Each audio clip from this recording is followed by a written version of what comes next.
most likely it's like the coach and the captain for that team. So they have the direction on the on the goals also. It's like inside and outside the game. So I think you need to have like that person on the team. Yeah, different dynamic for sure, but it seems to really, really work for T1 Seek and Strike. Yeah, I mean, again, having that comeback, we were on the same plane ride over, actually, and, you know, just hearing them kind of interact with each other, getting off the plane, kind of, especially after a long overnight flight, you know, still being able to be kind of just jovial with each other, I think is great for the vibes. That's why I think it was great that, T, you brought up that fact about how, you know, they can win these games when they're together. The energy is completely different. It is indeed. Energy is also different when we have the players, and energy is different for us when we have the players on LAN. And energy is also different when Tsunami's in the room. Hello, Tsunami! It's a very, very different. Can you feel the difference? I can. I saw the difference. So whenever Cuckoo was on camera, Yeah. they were all looking all calm and they were like, oh yeah, you know, it's just ready to play a game. Not but a few minutes ago, they were all cackling at something that was happening on Whitemon's computer. I don't know what it was, but they were grouped around. I know that Whitemon kid. Me and him go way back, but I won't get into that now. But something else interesting that's happening, not necessarily with T1, but with OG. Can you take a guess? Any one of you on the panel? They're on the phone. No tails there. They're practicing fist bumps. Okay, we got 3 different theories. And the correct theory is, in fact, let's do the grand reveal. No tail is indeed here. there? Let's check it out. There you go. I saw he was on his way because he posted a picture of his dogs and said that he misses them already. And he probably only just left the room or something. What a shame. Also, things are a little bit late. I don't know what Seb was up to, but he strolled in casually. 2 TI winner privilege right here.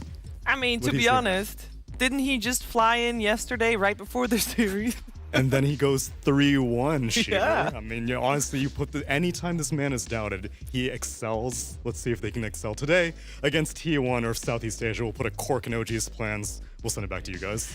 Thank you very much. Looking very much forward indeed to the first series. OG and T1, we're in for an absolute treat. And hopefully the draft of that series will start after this.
will day 2 bring for these two teams? We got OG, we got T1, and we got a 2-game series. Will we see Spectre played as a carry? Will we see Wind Ranger played as carry?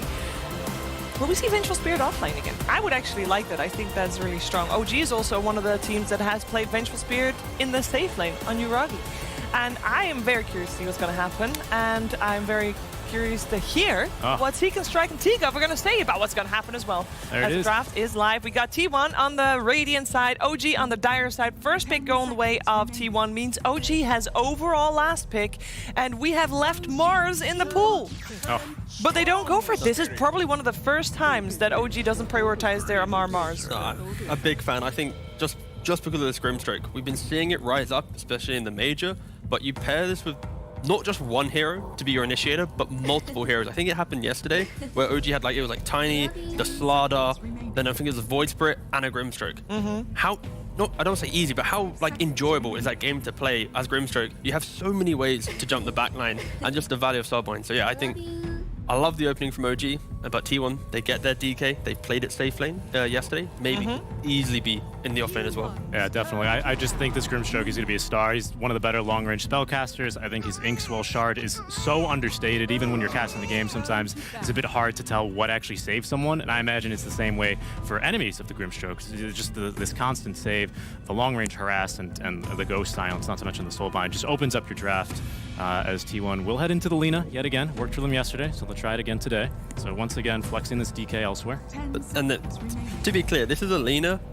It becomes a carry in your team. It becomes like in the Western European region when Nigma were playing and Miracle was on it. It's like he picks it to get to 25k net worth, to be 6 slotted, to be OP. And the same thing happened yesterday with T1.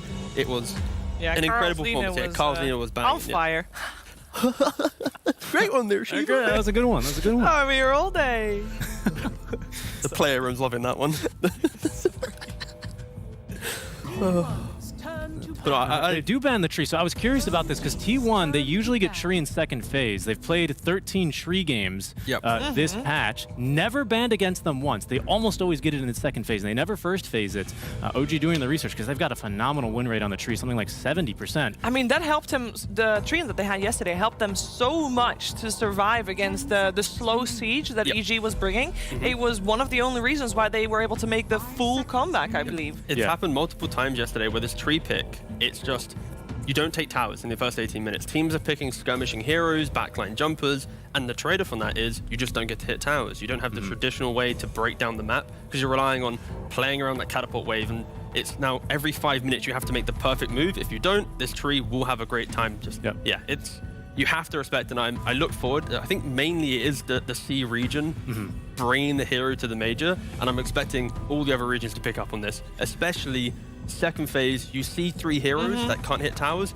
pick a casual tree, force your opponent to now fix it in your draft. I do want to add Gaming Gladiators. They picked tree for a long time as well because that's one of the heroes that Celery spammed to get what is it, 11k MMR? Yeah, he did. I mean, the tree is just so good, right? Because you do everything you're saying almost globally, right? Just with the living armor. And he's one of the best smoke gank breakers in the game. Especially because, the Ench has been nerfed. Abba's not really super played outside of SA. He just brings so much to your draft. 15-minute shards, honestly. I think he is one of the few supports, or at least a support that at 15 minutes, he's just going to throw it into his item build. Just invisibility, run around. Absolutely amazing. What a difference in style of bans we see here. On the side of T1, obviously a lot of respect put into a Mars offlane heroes with the Timber and the Razor and the Mars all banned out, with core heroes as well, Spectre removed. But on the side of OG, it is all about Zephyr and Whitemon. They ban out all the support, the Pugna, the Coddle, the Treant, the Sky, and they pick up the Grimstroke themselves, right? So that is a deny pick in itself. It is very different in the styles. Oh, it's beautiful respect. And also, to be clear, see here, Amar's holding the papers. I believe he is the button clicker in the drafting. We heard that in an interview. That's true. The interview yesterday, and to be clear, Seb also said that him playing as POS 5, he's coming in to play just some 5. He's not trying to impart his playstyle stuff. He's just joining the team as an extra, not trying to, control it in any way. So this feels very much the OG team that we've seen in DPC playing their style with the additions rather than. Yeah.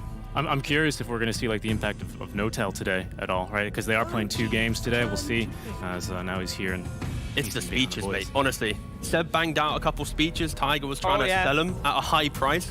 He was like, if you want a speech from Seb, you're gonna have to throw down some, some good dollary dues, but throw no-tell in there as well. Yeah. Yeah, and there's another, I think that's the Bane, right, from OG, just continuing to double down on this T1 support duo. I mean, with 2 cores picked up already, right, we're likely to see a couple support bans, but with all 3 of them going there, I think OG correctly identifying that this duo for T1 make a lot of space in this early game.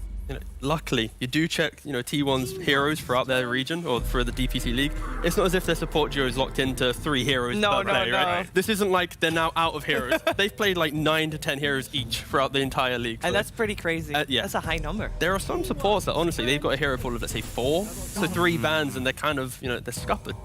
I wonder if OG just, they're not scared of the Hex, because that's generally been the go-to answer for Storms, right? You just need that one setup stun for him, usually Hex or a Telekinesis, and then you can kick things off from there. Ooh, the Undyne comes through as well from T1, so being able to erect that tombstone. A bit weaker, yes. You get about an extra second before that 3rd zombie spawns at max level, and you really start to feel sluggish, but still quite strong, especially against the heroes OG are currently proposing. Yeah.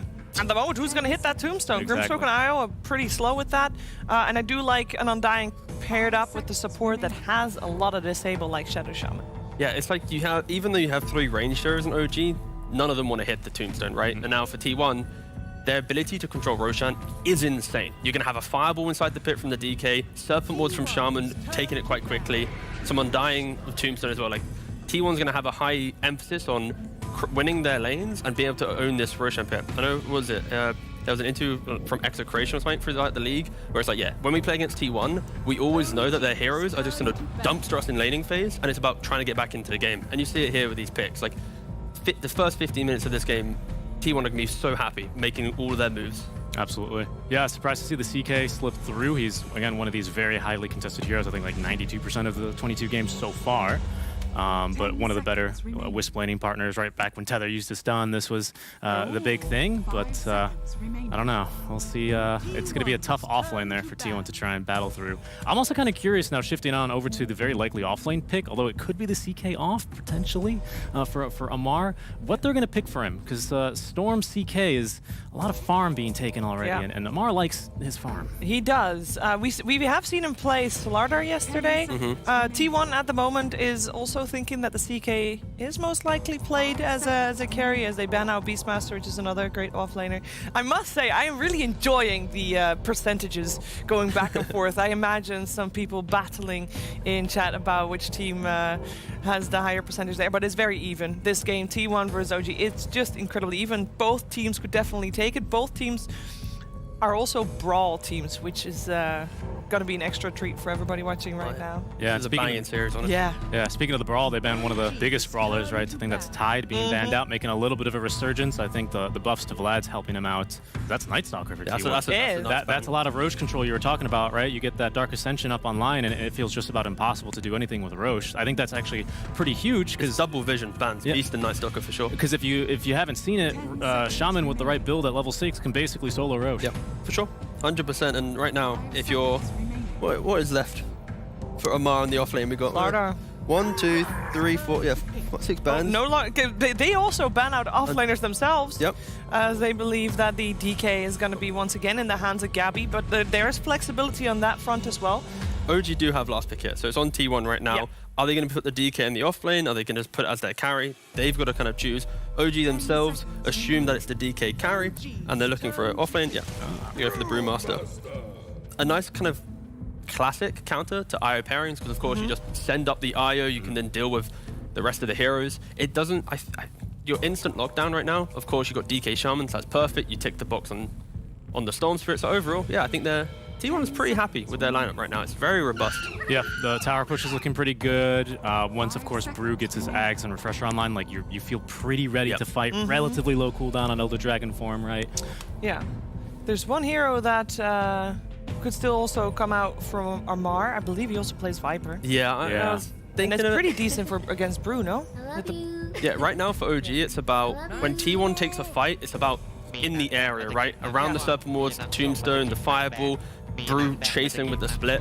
OG, they can disengage quite nicely. And they will go the Slardar. They go for the Slardar, but that in itself, if they win the laning phase, it gives themselves also a way to deal with Roshan. If they quickly take away the Aegis before the Shaman can get there, they put it onto their CK.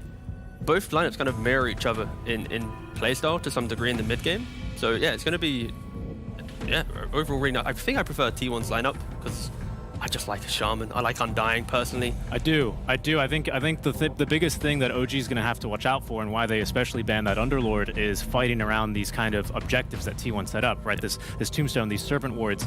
OG, they're going to be looking to use their mobility. This relocates. Of course, there's just the sprint on Slaughter and Storm to just try and make sure that they can reposition that fight. Just wait for those abilities to leave, and then that's when they want to go in hard and just absolutely crush T1. Yeah, and the perfect initiation as well. Like if this Slardar with an Inkswell jumps in, doesn't find the kill, and then suddenly you're in the middle and like a Tombstone appears and the Serpent Wards appear, Bruise splitting, Slardar ain't gonna have too much fun there. So I want to get out of there. This is gonna be a beautiful game on how they set up their vision, how they unlock the fights, how they look at that first Aegis and play from there. So It's all about initiation. It's actually so exciting. Like legit, this game's good. Yeah, both teams will want to initiate, which is great. That means we're gonna, if all things go correctly, have a little bit of a bloodbath on our hands. And who better to listen to than Moxie and Purge for that?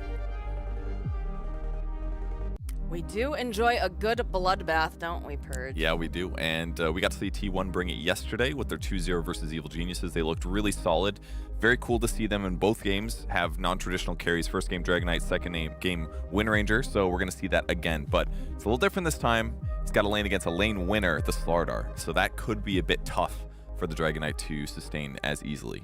I think what's really going to happen is we're just going to see a lot of aggression coming out from both of these teams because it is so incredibly important that they win these lanes, get that momentum going, and this should be a good one. It will be a super good game. I'm so excited, actually.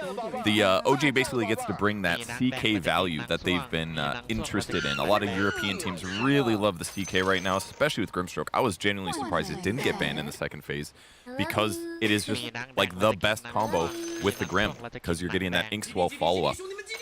So they've got great synergy on their draft, but on the T1 side, they have a lot of good solutions too.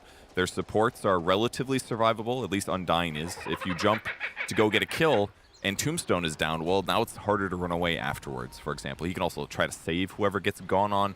Brewmaster has some survivability solutions as well, whether it's from evasion. Evasion's pretty good this game, or just the general teamfight stuff too. So a lot of good things going for T1.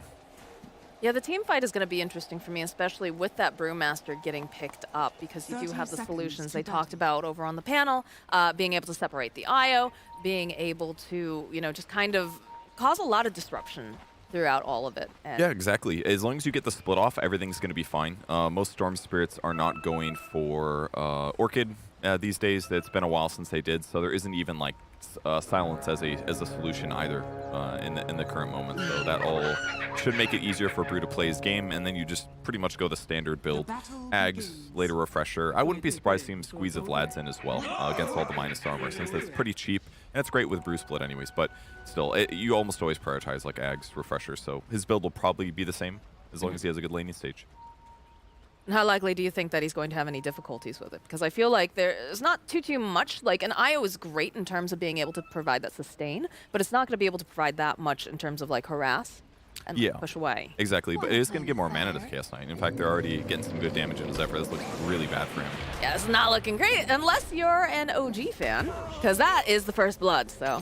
Yeah, that's really cool to see the rotation. I mean, they already had Observer Wards spotting the T1 position, so they could basically plan for this, right? Chaos Knight IO swing in with their 344 movement speed against Shadow Shaman's 285, and then they just needed to bring Inkswell, and it was a guaranteed kill. They probably could have gotten him without him, but as long as Taiga doesn't die in the next 90 seconds, this really doesn't hurt OG much at all, other than getting Amar slightly more zoned for the first wave. So should be completely fine. And with First Blood going to CK, better chance that they can actually zone and shut down Cuckoo as well. And that's exactly what we're seeing now, is they're taking advantage of the fact that he does not have that laning partner here just yet, so getting in a couple clicks and making sure that they can get this farm for the CK. Yeah, he also got Cinder Brew, which means that this skill is just not even good unless it's paired with a nuke. So he's got a Cinder Brew, then Zephyr has to use his nuke. It means he can't last hit with Thunderclap, so this is going to hurt Cuckoo's last hits by a little bit too. It won't be the end of the lane or anything, but he'll probably miss, 3 to 4 more last hits. Or maybe like 2 until he gets level 2. Otherwise, we're just seeing the basic scrapping back and forth, but like you said, it does have that extra bit of mana regen, so they are really punishing Cuckoo here in this top lane and bullying Zephyr, so. Amaro in a little bit of trouble bottom, but that's the other issue is that he's got to deal with the decay from Undying, but they've done a good job harassing Whitemon down as well. He's salving with 16 strength stacks. That's not going to feel too good. When those run out, he won't get quite as much HP, but good damage. Try to make a play, but again, they do have that Ink Swell coming out from Taiga, so they'll turn it right back around over onto Whitemon. He's fairly tanky, though. As, all right, they do get the kill on Cuckoo here in the top lane. Yeah. I'm frankly just not surprised. Again, they're going to be able to stabilize Yuragi here with the IO, and they're just going to throw a lot of stuns, get a lot of harassment on their opponents.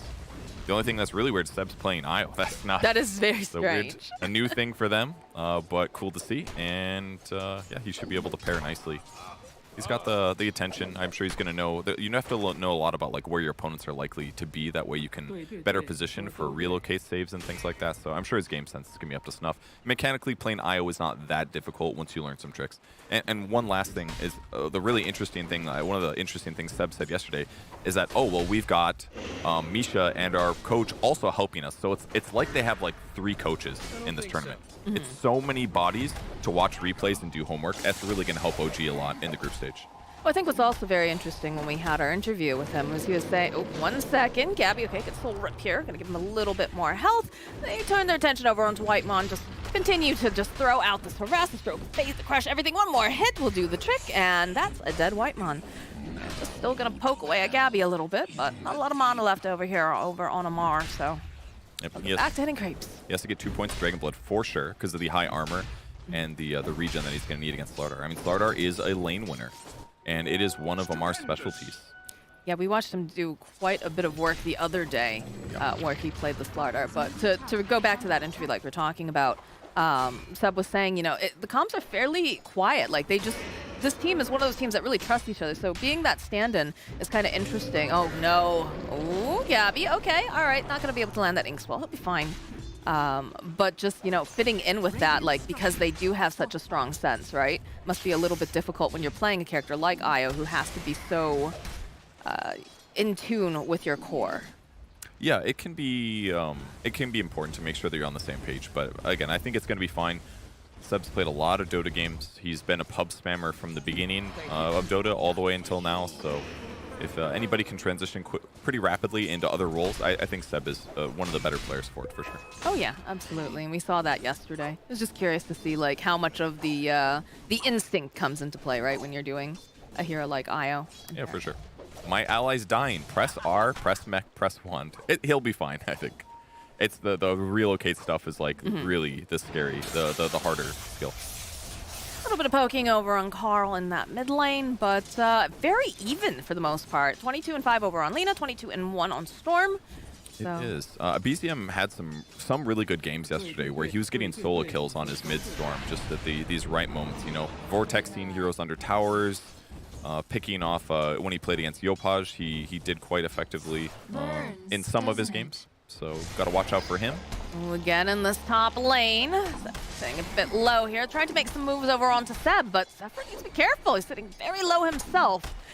He's gonna try to dodge into the tree line, but he's still most likely going to fall. It's over in the bottom lane. Whitemon not looking too great either. He'll be the next victim, and the follow-up. Oh dear, this is looking very bad now for T1. Gabby will also fall. So let's talk again about T1's drafting style. They don't pick traditional carries because they think like we're going to win the lanes and we're going to catapult that into like some semi-carries that don't make too many mistakes and then eventually we win the game. They are now losing the lane pretty heavily. It's not like they're just dying a lot and they still have good net worth. They're losing net worth and kills right now. So things are not looking so great for T1. By all means, they had a great comeback yesterday against EG. They showed resiliency in a tough game, but Cuckoo pressure top again. This top lane has absolutely been a bloodbath. They just constantly poking away at Cuckoo, either Zephyr as well, and just forcing him out of that lane where it's very, very difficult. It is. Brewmaster's a hero that doesn't have that much lane sustain. Unless you go for a fast ring of health. Oh boy, again, Gabby, just there's so much lockdown coming out from here.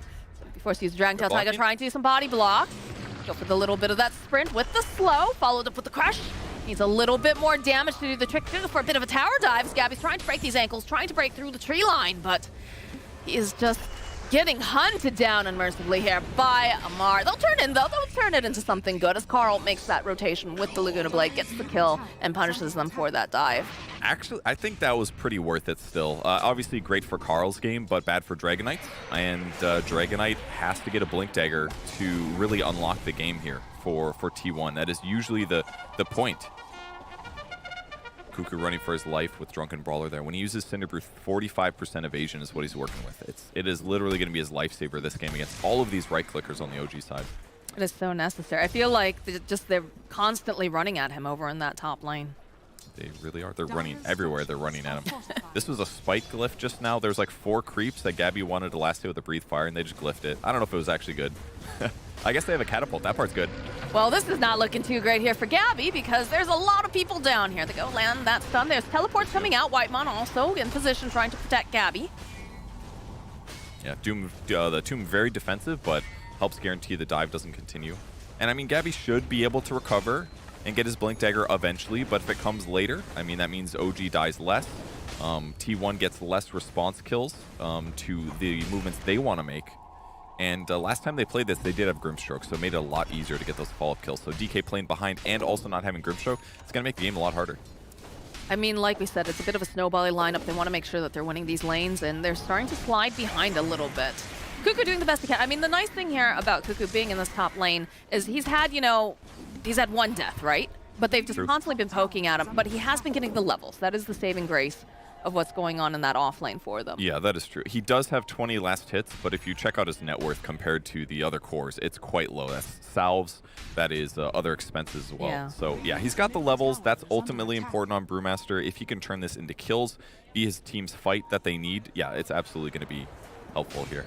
It's going to be very important that they can get at least something out of it, a bit of the consolation prize, but yeah, a lot of effort being placed down here to this bottom lane, trying to keep Gabby safe, trying to make sure that, he can hit that blink timing at the appropriate moment. I do love that Seb rotated, though. Like, they know that Cuckoo is mega dead, right? And Cuckoo can't really come up to the lane. He's in that weird situation where if he does, he gets harassed, loses HP, and then can't necessarily last hit as much. And so for that reason, they're like, well, you're fine by yourself.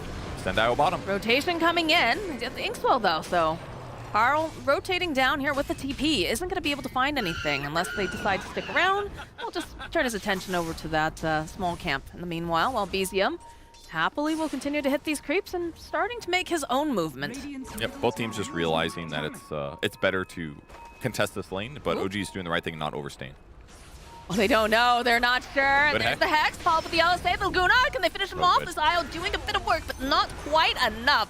Does the tips get dropped? Zeb now in for trouble. He's going to be the next one to fall. And Zephyr, these illusions are clicking away at him, but he will survive this ordeal. Yeah, BZM tried to be tricky, run in the illusion first, hoping that Zephyr would hex it. But luckily they had this Observer Ward down. I think by the time he was in hex range, he already saw multiple storms, so he knew not to give up the game. He saw one storm, was like, all right, I'm going to get balled.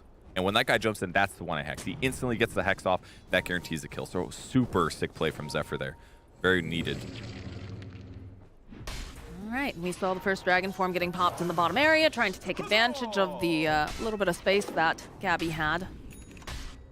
Oh man, great warding from T1. They just TP'd in Seb and BZM to the bot lane, but this Observer Ward in this weird place doesn't get caught by the sentry that Seb put down. It's just outside the range. Very, very cool. Scan too, just to ensure they know exactly where everybody is hanging out. Huge ward. Helps protect Gabby and get him a little bit closer towards that Blink Dagger. Now, how concerned are we with the fact that the CK has been able to free farm the entire time?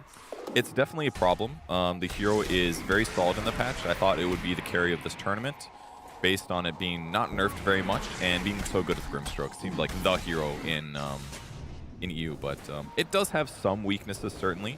AoE control, they had to ban to protect it against Firestorm and Pit of Malice from the Underlord. Those skills are great. Ravage would have been pretty effective as well. The illusions kind of need to be alive. So if they have illusion solutions, it can be a big problem. And I'm not sure if this still works, but the Dispel on Storm Panda when Brew splits does a lot of damage to illusions. I've used it before to kill PL illusions easily. I don't know if it works the same on CK's illusions because they're like strong illusions. Right. But if those can kill CK's illusions, that would be a really good counter from the T1 side. Lena's decent as well, lots of AoE.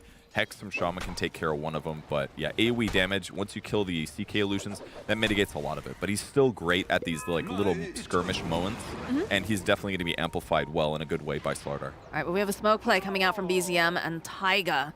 Assume that we will be seeing the Inkswell combo plus possibly a Phantom's Embrace.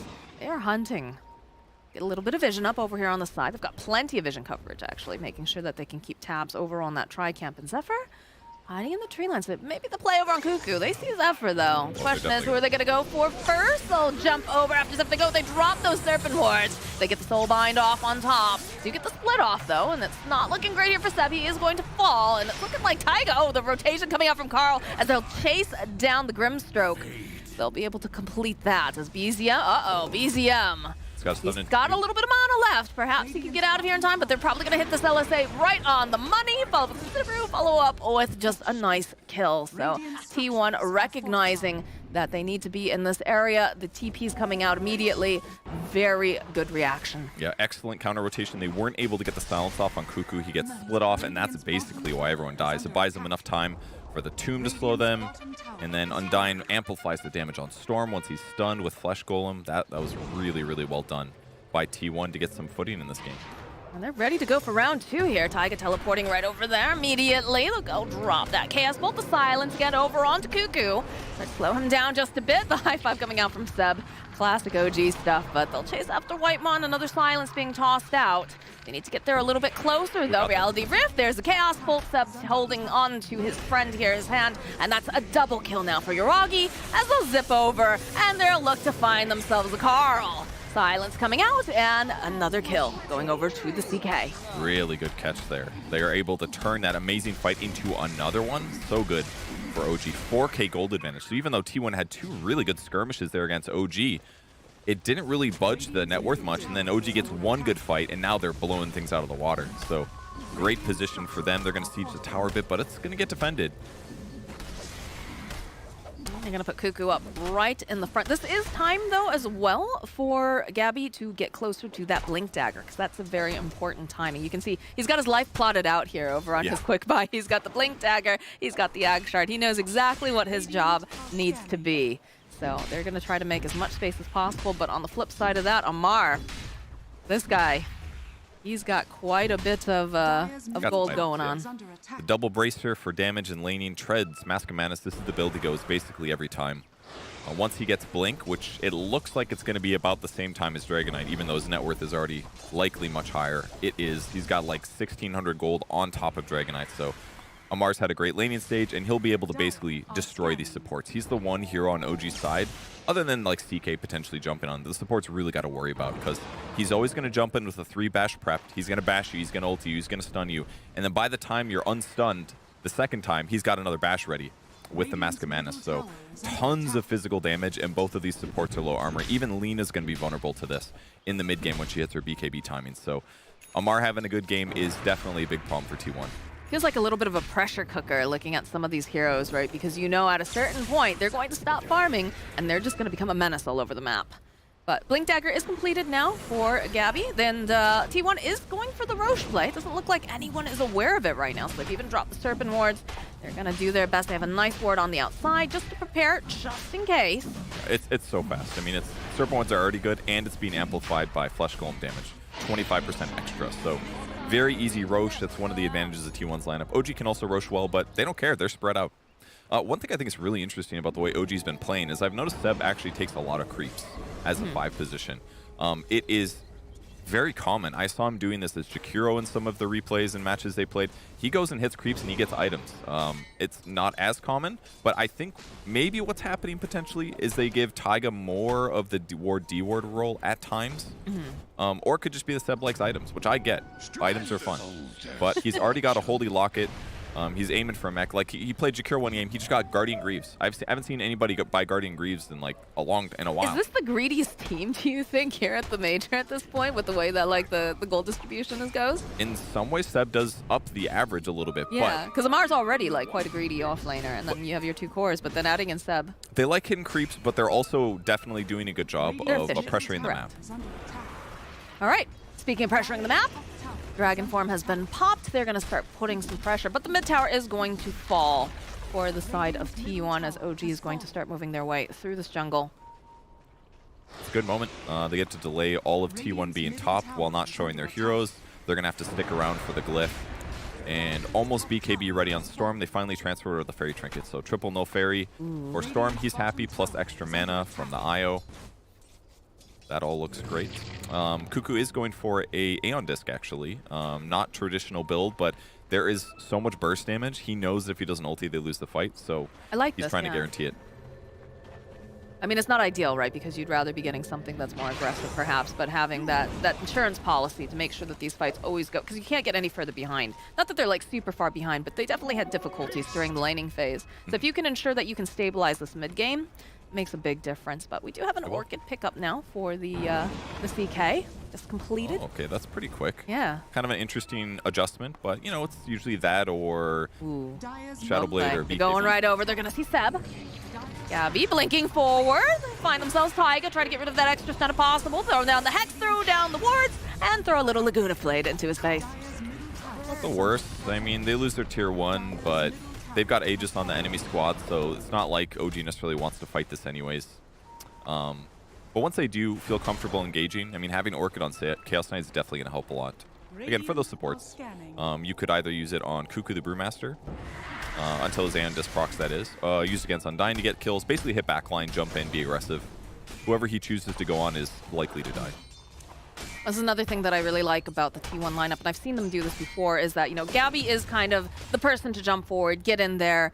Cuckoo will be in there eventually as well. But now, you know, Zephyr has picked up the Blink Dagger. So, like, this chain reaction of just instant initiation and then the follow-up that can come out from their team is going to be very, very scary for OG. But in this case, who's going to get the jump first? There's going to be a Marsh showing off the Blink. Jump forward, though. Zip 4, drag back over onto Whitemon. We got the silence, a decent amount of damage. Not going to be able to keep him alive. He's going to fall, as they did get the split up over onto Cuckoo. BZM showing off that BKB. But that appears to be the worst of the damage right now coming out from OG, and they only lost Whitemon. Yeah, it seemed fine. I mean, it looked like BZM was in a lot of trouble, but props BKB at the perfect timing when the Light Strike Array is coming. And yeah, Bruce Split gets used. They're not unhappy about that. I mean, there's an Aegis on the enemy team. They use BKBs. Their enemies use Bruce Split. Ultimately fine.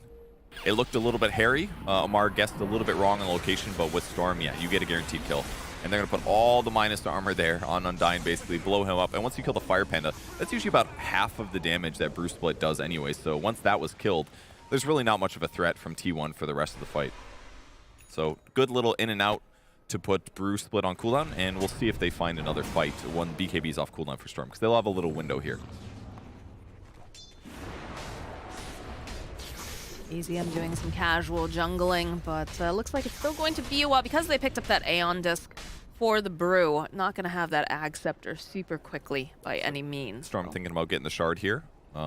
It's got it queued up. I had to highlight it there. It's going to increase the damage that everybody does on OG in these short moments. It does do magic damage, so it's not the most incredible thing with all this minus armor, but hey, if everyone's right-clicking anyways, it's a good way to up the damage temporarily and help burst some of these heroes. Yeah, Lena does already have that BKB completed, but it's still going to be a little bit of time before Gabby has that in his inventory, so they've got a nice window to work with here over on the side of OG. But the more pressure is being placed down over on the tower, they'll drop the Serpent Wards. They'll have that Aegis for a little bit longer. Ooh, they're gonna It's glyph. about to go down, though. Yeah, they glyph it, hoping that would be enough, but them trading their glyph back to it with the wards down, yeah, I don't think OG was prepared to necessarily defend this. They're smoking and running over, but I think it's going to be close. Creep wave, it did finally fall. Gabby's going to tap it a bit. Can Yuragi find the right go? They don't have Bruce Split for 12 seconds. All right, they jump a little bit deeper in. They see the Lena, but immediately those BKBs come out. BZM popping his own. Nice LSA over onto the Soulbind will connect. Zeb is going to fall. Zephyr already down. They're sitting very low. Amar trying to get over to Carl. He just can't seem to do it. He's getting kited way too hard. Nice Inkswell, though, coming out. Will be able to slow down. Can they finish off Whitemon? No, they can't. Taiga trying to run away. He cannot run from Gabby as he blinks forward, tries to go after BZM, and they just cannot seem to get their footing here over on the side of OG. Only Storm will survive. T1 is just so good. Like they seem behind you and you're like, oh, they're behind a network. Surely this isn't going to go well, but they just cast their spells so freaking well. Like that initiation reaction was so quick. There was no BKB obviously on Slardar, but look how fast this Hex came out. He gets one bash out, doesn't even get his ulti off, and he instantly gets Hex. The tomb goes down, the AoE damage. That was a huge light strike away from Lena actually. maybe Seb making too much of a mistake there, doesn't get his holy, lock it off.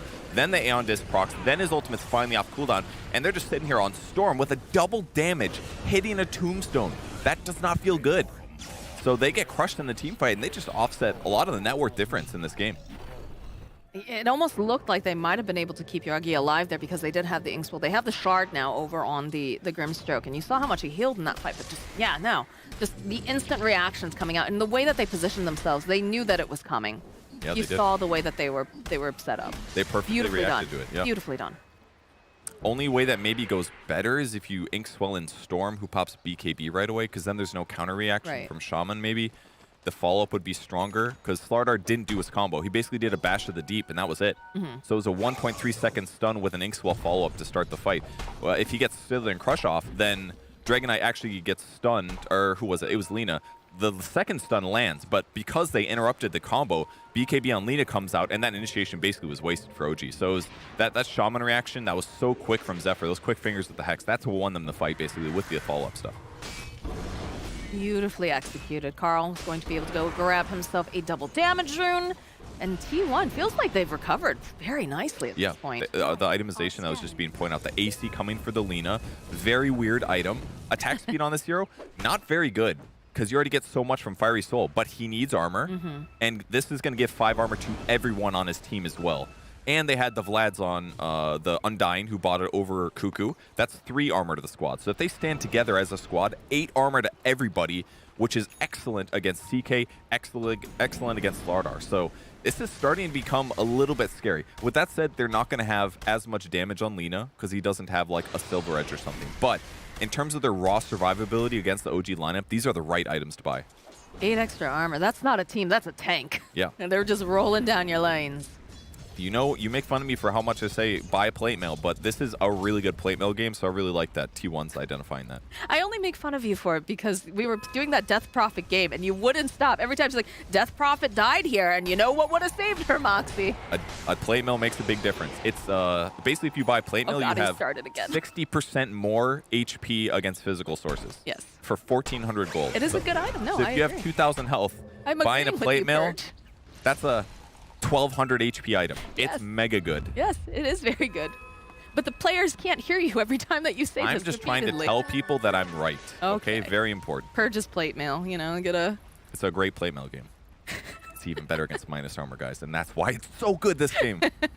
Double damage rune has been popped over here on Carl. They're hunting. They're hungry. They're looking for whatever they can get. And Taiga is hiding in this tree line. Gabby blinking forward. Oh, Taiga, you are going to be the sacrifice here. But it's going to allow BZM to survive. So that is, you know, sometimes the job as a support. Yeah, they're just fishing for an easy kill, potentially, but not going to find it and losing a support. It happens. So. Roche is up, and it's got a shard. Everybody can use a shard. DK's already got his, I know. The Brewmaster shard can be pretty good this game, actually. It's an AoE disarm, only 2.5 seconds, but against CK Ags, or CK ulti, being able to disarm for 2.5 is a huge amount. Don't really see Undying. Yeah, probably Shaman gets it, most likely. Push out waves, too, yeah. Definitely not Lina's. That Oh, one's God. not so good. So yeah, probably Please, Shaman, but secondary would be Brew.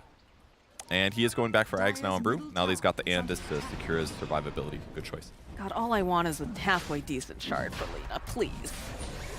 Got to get nerfed too much more. We've got the stats about your armor there, friend. Incredible estimated hit points. What is the line? Line HP, interesting. That's a typo. Huge mistake from the observer. Huge mistake. Oh, here comes the fight. There it is. Yep, it's breaking out. It's right back over to Whitemon. They're going to blow him up instantly, but they've already lost Taiga here. They got Soul Bind off. Good heal coming out from Seb. We'll be able to keep Amar alive a little bit longer, but the split's been used. Cuckoo hunting, going to be able to throw out the rock. Has the BKB, though. Mar turning back around, wants to get rid of some of these pandas, but already got that Aegis online here for Lina. They only lost Whitemon again.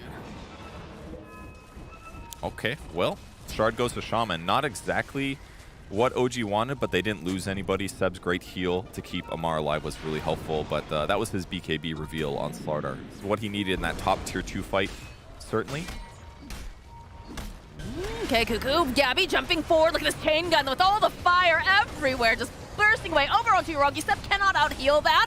It's going to fall, and the drag back, though, over on the side. Looks like they'll be able to go. They pop the Aegis. Aeon just does get popped over here on Kukus. Gabby's continuing to click over onto BZM, who's just teleported out. He doesn't want to be here anymore. Turn their attention over onto Taiga. They've got plenty of stun, plenty of damage.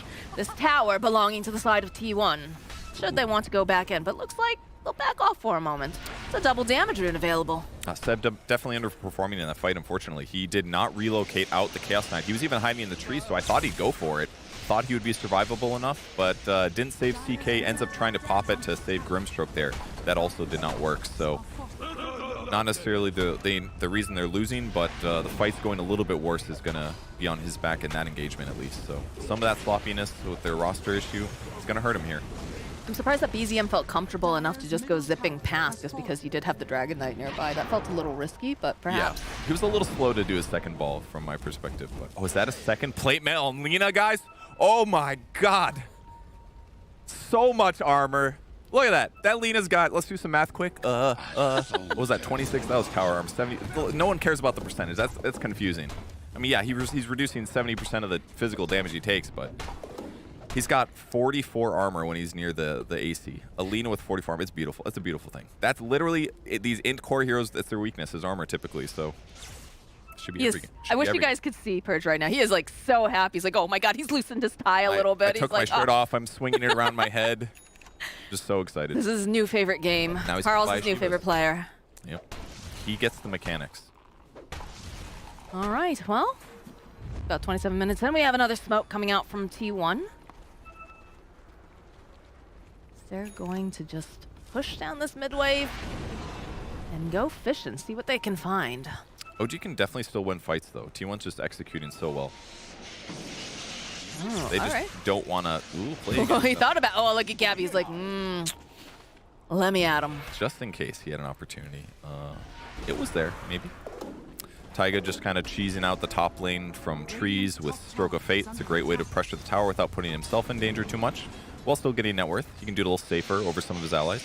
There you go, Purge. There's 6,000 HP with the line HP. Really incredible. 6,000 line HP. The guy's got 2k HP, but he's got 6,000 physical survivability. It's ridiculous, actually. It's ridiculous, right? Yeah. Now, if he buys an HP item, that number is going to go even higher. Yes, that's how math works. It is, but it's like, you know, it's like multiplicative or whatever. It gets. Don't say exponential. No, JJ will be hates very that upset word. with you. It's not accurate. He's got too many math degrees. That's why he gets upset about it. All right. Well, OG continuing to play this cat and mouse game. Oh, ooh. You know, that's a nice gimme. Just a free on this proc. That is nice. Nice little surprise there. But still, T1 in a good spot. Based on the momentum, I feel like they're very much in the lead. Net worth lies and says that's not true. And OG, the way they're playing is also they feel very, very scared right now. And they probably should because, you know, their net worth is fine, but Lina's getting out of control. Huge net worth. That's not even an armor joke. Legitimately, Lina's net worth is just way higher than everybody else's. She's in a mech at this point. Let's be really honest. Yeah, basically. Yeah. She's Iron Man, actually. Yeah, she does have that chest piece. Iron Woman. Oh, God, does he have it? I don't know. Does he? No, he does not. Damn, that's too bad. Missed opportunity. That's fine. Iron Woman, dude. That's fine. She's very farmed. All right, well, they're still making their way across the map here. Over on the side of OG. Gonna go up over to the high ground. Hope that they try to, you know, get a little cheeky, but that smoke is indeed run out. They're just gonna go farm up, and T1 just kind of dodging for now. I feel like they're waiting for maybe the next Aegis that'll be coming up or whatnot, taking their time a little bit, and not trying to play into the hands of OG. Yeah, they got to be a little careful. BZM doing the typical Storm thing, cutting creep waves still. They're just sitting together because they know that if the fight happens, T1's all going to be together. So. Got to be careful they don't take a disadvantageous team fight. Yeah, Dying's going to have the Wraith packed soon. Taking a look at items. DK's going for that Aghanim Scepter. Amar is in a pretty good spot right now, though. 620.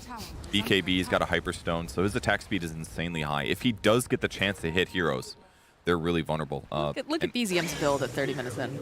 Oh, hold that thought.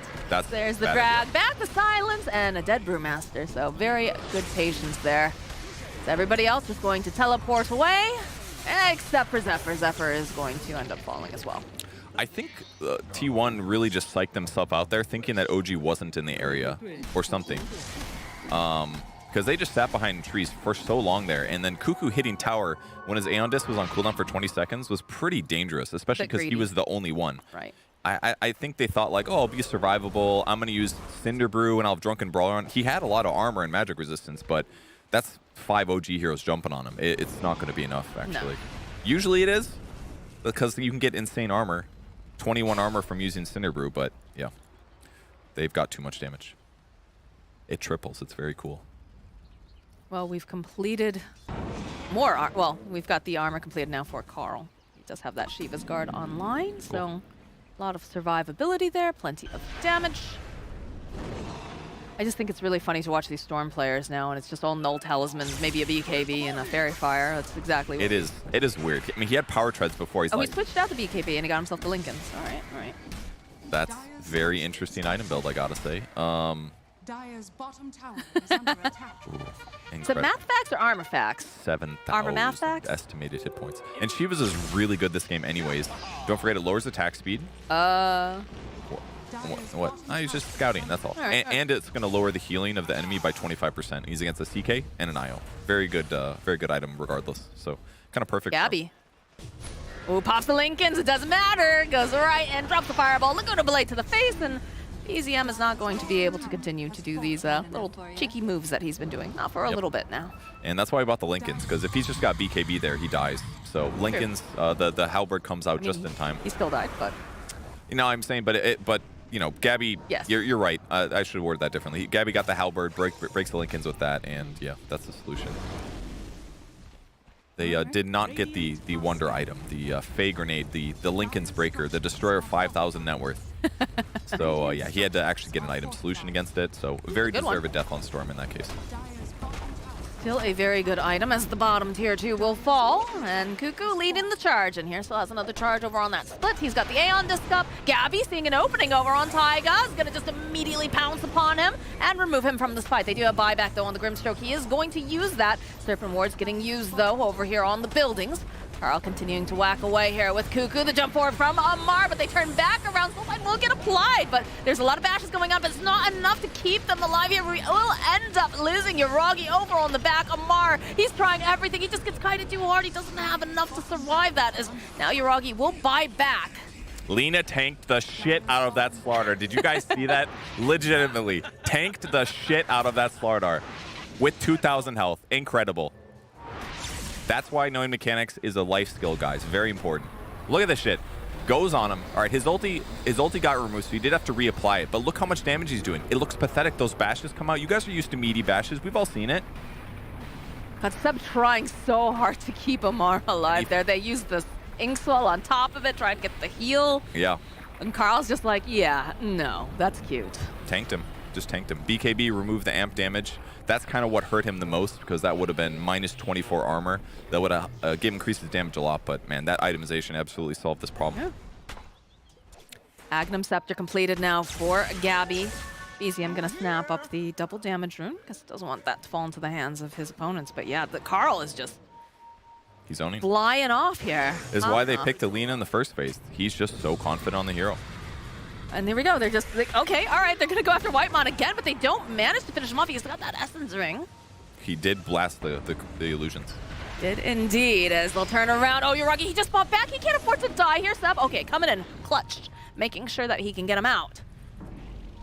All right, they're TPing back. They're going to try to help defend the Wisp. Or contest Roche. I don't think they can. Look how fast this thing is melting. Look at Gabby. Look at his positioning. All right, Mar. The smoke pops, though. Gabby waiting patiently, immediately stunning up.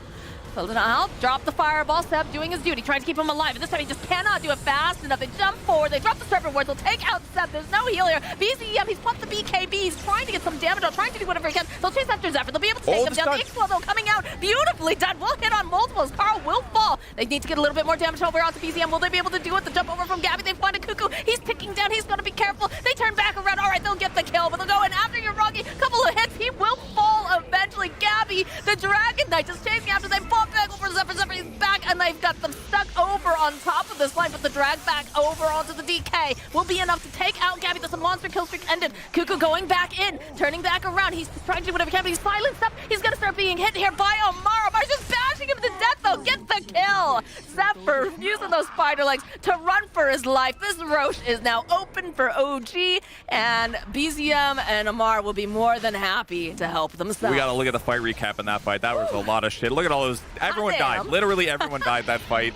Storm buys back, comes in the fight, really helps clean it up. It looked catastrophic for OG towards the end, but Amar gets back, BZM buys back and shows up with that huge ball, and they're able to finish the Dragon Knight. And you know what the key was, guys? The BKB ended on Lina, and they just killed her with magic damage. That's what happened. It ran out, and all of a sudden, like, Inkswell popped, and it looked good for OG once Storm had finally, once they finally killed her, it changes things in a big way. Dude, that Inkswell, though, hitting over onto 3. Oh my gosh. That was a big one. That was huge. Yeah, it really was. I thought Amar made a big mistake initially. When he got to the high ground, the Inkswell did remove the stun on him, and in that short moment, he didn't pop BKB, and I was like, man, he's just dead now. But he buys back, comes back into the fight, still with his BKB, and he's able to use that to guarantee the Cuckoo kill. So it did end up working out nicely for them. But they're down by 3K now, but they got some free items, right? Yeah. Refresher Shard. There was no Ags, I'm guessing then, huh? So. Nah, Storm's gonna have to be a big boy and buy it himself. Still good though. They got the Aegis. They got some net worth. They got a cheese on somebody. Yeah, it's over on Amar, I believe, has the cheese. Amar put it in his pocket without not even a container. It's disgusting. Pocket cheese. It's gonna have lint on it. I feel like that's something Slacks or Jenkins would do. Just have some Yeah, no, actually, Jenkins has done pocket cheese. Yep. We've gotten cheese by Yeah, Jenkins before. It's not fun. All right, let's look at this recap. Watch his stun go away briefly here. Doesn't pop BKB. I was like, oh, maybe a mistake. But ultimately, they jump in. It looks crazy. The fights are so chaotic here. BZM doing some good damage. Carl hasn't popped BKB just yet. Zephyr gets killed. Oh, that's actually what happened. He didn't even get BKB off. He got pulled into a stun by Yuragi and instantly got stunned. I don't know if it was Inkswell or what, but he got caught in that. That was a big snag there by OG. And then Gabby, you know, Ty got no mana in the live game. Okay, all right. They go and they find Yuragi again. They go and just look at this heal coming out from Seb. It's not going to be enough. He's going to fall. And now Seb, he's going to get left behind by everyone. No buyback over here. Zephyr blinking forward, finds himself Taiga, gets the shackles off Cuckoo, and they just burst down. My God. And we still have a Panda. He's hunting. Gonna just see BZM trying to clear through here. It does get the creep wave. There's still 3 though. They're glyphing it, glyphed back. They got to kill this creep wave and then defend for 20 seconds. They're pinging bot creep wave as well. That also needs to be pushed out. But all their lane pushers, it's basically just Storm right now. And does have the axe the completed, creep but is still alive. This creep needs to die. They're just going in for it. He didn't kill it. It's still alive. Okay. All right. All right, they can kill Rax now. All right, Amar jumping over onto Carl immediately, though, just going to try to high Gabby. Blinking forward, turns back around. They get the kill over onto Seb. Amar. Oh, Amar, you're taking a little spin in the neighborhood, my friend. Drag back, though, coming out from BZM. He's going to try to slow them down, try to get them to focus on something else. As they do manage to take down Carl. And now they'll turn back around. They get White Mon. They're just trying to buy a little bit more time, and they're doing it on the side of OG. They are protecting it. Okay. They have to take down these wards, though. Gabby's still here as well. The next creep wave is look here, at those Serpent wards. They still managed to take it. Yeah, that was really close. Ooh. Backdoor lingers for like 10 to 20 seconds, somewhere in there. So they needed to kill that creep and then buy 20 seconds that they didn't force it down. And between Amar jumping in and the Storm Spirit, they were able to not only defend for that time, but also get the important kills. We got a spell prism now over on Storm on top of... All right, That's you know, they're holding. It's been hairy. It's been very very stressful, I'm sure, for the side of OG. He also he bought an Aiden Axe too, so that he could have an extra null talisman in his inventory. What is this meta? What is Dota 2 right now? Well, he just balled all the way down there, and it only cost him 700 mana. So it's kind of insane still. It is insane. Yes. I gotta say, when I read the patch note and I realized that this didn't stack diminishingly, I was like, what? Obviously, that's gonna be wrong. It was wrong. Well, they had to fix it. How do you feel about the idea of him getting a Revenant's Brooch? Because that is currently... He's queuing it up. He's thinking about it. There are some Storms that did this build that they liked getting the Witchblade. I'm not entirely sure, probably for the general attack speed that you kind of missed out on. If you don't have good attack speed, you can't... Even if you have infinite mana, you still have to ball, then attack. And that slow attack sometimes means that even if your mana is infinite, you can't continue to ball faster. So the attack speed's good. It's a way to increase your damage. You already have a lot of int anyways. And it's a pretty expensive item. I would normally say overly expensive, almost never that great. But against the Lina, if you can make all of your physical damage magical, and she doesn't have BKB, now you can flame Carl for having 3 sets of armor, basically. Too many plate mails. Way too many plate mails, Mosh. I never thought you'd ever say that, Purge. I've never in my wildest dreams thought that you would say there's too much plate Me mail. neither. We all learn every day. Yeah. It's good to be open to new experiences. BZM over here on the side. Not detected, though. I think that's a ward. Looking for their initiation. Yeah, It they're gets looking for broken. the opening. Okay, Cuckoo. Considering it, go for the slit. The blink forward coming out from Gabby over at the BKB immediately. Blow up Taiga. Now their attention's turning over onto Amar, onto Seb. Hiragi over on the back lines here. They're just hiding. There's so much damage coming out from the side of T1 as Seb does fall. BZM zipping around. Nice vortex coming in. Will be able to take down Whitemon. But now Cuckoo and Carl, they're trying. They're just kiting Carl left and right. Looking a little bit scary now as they follow after Taiga. Yes, they did indeed. He's gonna have to run. They dropped the sentry over onto the side, not guessing the correct spot, but they're still hunting. They're looking. They know he's got to be somewhere down here, dropping the Cinder Brew. Oh, there he is. He's got the. He's trying. He's trying to buy some time, trying to make them chase him, trying to make it worth it. But Gabby and Cuckoo will just help themselves and murder Taiga. At least he bought some more time there. That was a really nice escape using the Trickster Cloak. Got him away from his opponents, but they knew all the places to hide. They found it. He's going to try to get a solo kill. Okay, all right. Well, that's that Aeon just getting popped over onto Zephyr, turn back around, gets the hold off. Are they going to try to burst that rocket? Can this actually be happening? Did they turn this around? Yes, they do. They managed to kill off Yuragi. He does have buyback this time. I don't think they thought he still had Aeon Disc. I mean, this is an old one. It's at 4 cooldown already, so I think they assumed it had popped in the fight or something. But the way Zephyr played that engagement, he got to the right side next to the tree, and he separated the IO completely. Committed ulti, chain disabled him. That's why the fight got so hard for OG. They got to delay again. They forward it. They forward it. They know. Go for the Vortex pull back. Yuragi's here. Tries to get the draw back over onto Carl. But, ooh, the hit's coming out. Gabby chasing after him. They want to remove Yuragi. They know that if they can get rid of Yuragi, things open up so much more for them. They go, they drop the Hex Command, they call the GG. They knew it was over at this point, and T1 will ensure that they can clutch out this victory. Dude, they are just such a resilient team. They look a little bit down, like they're having trouble, but they still win their games. They eventually take an amazing team fight with excellent spell usage. And then it's like, it doesn't even matter they don't have a carry. They just play together so well. They stay together in net worth. They stay together, they get objective advantages. Maybe it is the Shaman. Like, the Shaman helped them take all their towers when they were behind in laning stage advantage. And then the Hex disable during these initiations for those 2 first crucial fights that got them back in the game was so critical. I mean, all smiles over on the side of T1 OG. You know, they look like they're still in pretty good spirits. They're ready to go for, you know, the next match. But I'm sure this has got to feel very, very good. I believe when we had our interview with Cuckoo yesterday, right, he was saying this was one of the teams that they were very excited to face off. And he's very humble because he was saying, yeah, I just want to have, you know, maybe get us to top 8. And we're like, Cuckoo, dream bigger, bro. Dream bigger. And after this game, I think they definitely can be allowed to be. It's looking good. Great resilience despite losing the laning stage by a moderate amount. Yeah. They itemized so great. Aeon Disc on Cuckoo to keep him alive in the fights. Like, they pivoted well and they fought really well. So OG did their best to bring it back. Got close at times, but felt like T1 was dominant for a lot of that game. Well, this is definitely an exciting series to watch with this game number 1. There's going to be a game number 2, but before we go to that, we're going to toss it back to our panel.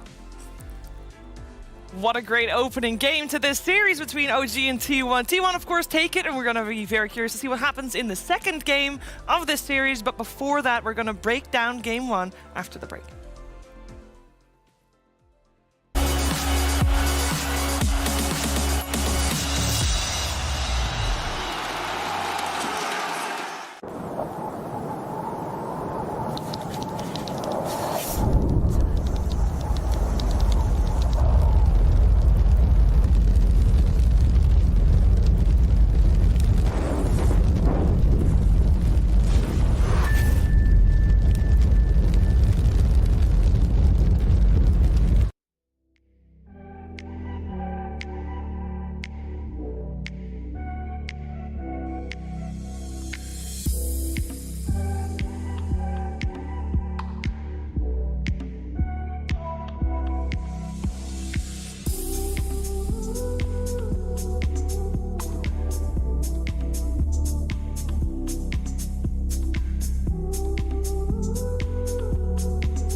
started.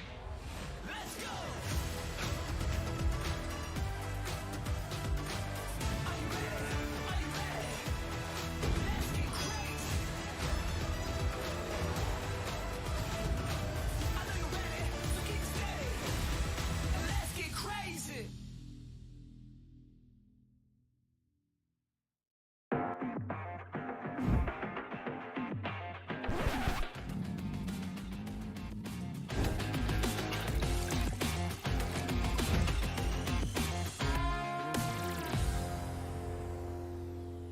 And causing the stock to hit an all-time high. Nice. All-time high. Yeah, but time to get out, maybe? Well, if the trend is my friend and it goes higher. Although, be cautious when others are greedy. Well, what if I see sudden risk aversion? Did I add oregano already? Oh, yeah. Doesn't get any more positive than an all-time high. Yeah, but the risk-reward is skewed. It's time to get out.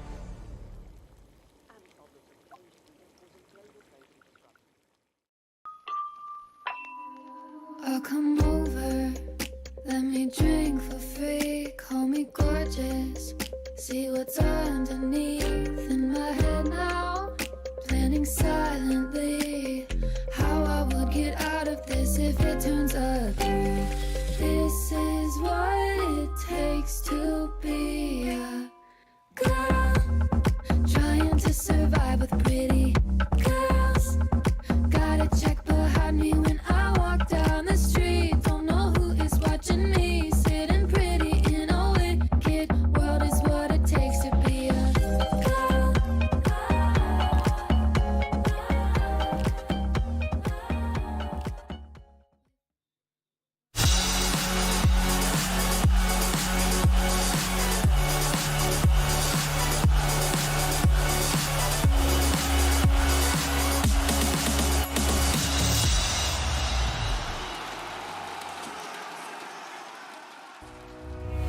We knew this series was going to deliver. We just did not know how much it would deliver. And I think T1 made sure it definitely did deliver more than perhaps some people were expecting, especially after the laning stage, because it didn't start out too well for T1. Of course, they did end up with the win. We'll see what happens in game 2 later on. But first, let's talk about this first game because it was great. I'm here with Seeker Strike, I'm here with T-Gov, and I want to start by the terrible laning stage Seeker Strike that T1 had, because that's kind of what caused this crazy comeback. Yeah, I think what we're up to like a 7K net worth lead, like pretty early on. And even after first Roche, right, they were able to sneak it pretty early on, I think 14, 13 minutes, something like that. Of course, using those Serpent Wards for their 1.5 times damage against Roche and someone to tank. You blow right through that first one. And then they take that one good fight, Tia, around top tier 2, and the entire game changes its tune. And we have that fight for you as well. In case you forgot, we cannot get enough of it. Shit. But this was a banging fight because you see Bruce positioning, right? He's already got the A on disc, so he breaks the smoke, and then Zephyr, quick blink in, turns that around, allows Lina to BKB, and from that point, we mentioned it in the pre-part, if OG initiates a fight and it isn't a clean execution, there's going to be a tombstone, there's going to be Serpent Wards, there's going to be the turnaround that T1 has, and this was the best fight T1 probably could have got. And look at Carl the whole time. He's just standing there, able to just dish out the damage constantly. Like, that was, I mean, it was the perfect fight, and it was the perfect scenario for T1 to be in. And then there was another fight, Seek and Strike, that we wanted to highlight, which was also a crazy one, but for different reasons. Yeah, that was going to be the one where, what was it? Yes, this long Roche fight, a couple different tips, right? A little fight got a little spicy, couple buybacks. This one first here on a Mars, he's the first to drop. And then eventually Yuragi goes up to the cliff, I think. Just ends up totally crazy. There's a huge ink swell incoming here that kind of turns the tide of this fight a bit more. Well, where's the tips? We got to see this tip, because we were watching it and we couldn't quite determine who tipped who first, because up comes Amar here. Yeah, this is important. All right.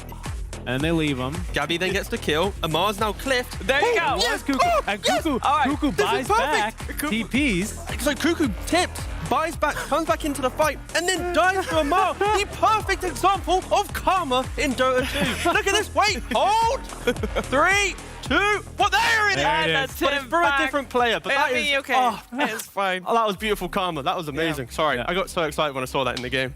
It was great. It was great.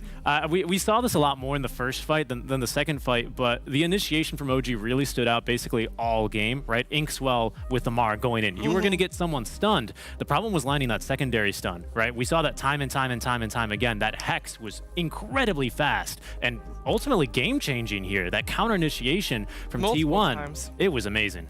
It was crazy, and to think that OG spent most of their time in the bans banning out support heroes, and then Zephyr shows up on his Shadow Shaman and performs like that. I mean, that must hurt quite a bit. You know what also hurt?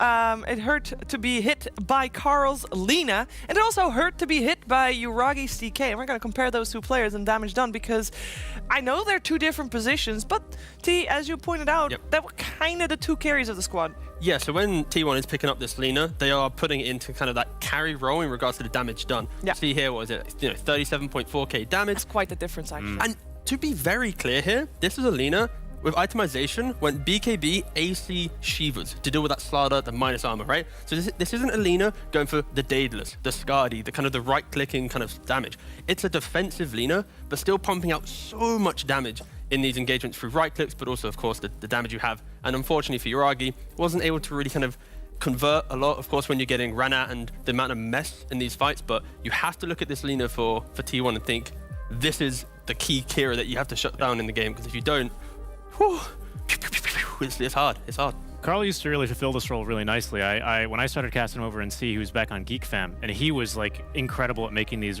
really aggressive plays, like on your Embers, back when Embers would build like crits and Battle Furies, right? So he's very well versed in his positioning, how he can take these fights. He's since mellowed out a bit then. He would always make these like remnant plays where he'd use all three remnants to go in and, oops, I got the kill and then I died. But he's a great mid laner now, as we just saw. But yeah, he's always really excelled at that. I mean, the fight where he just goes 1-to-1 versus Amar and takes no damage, I think it just shows how much he's matured.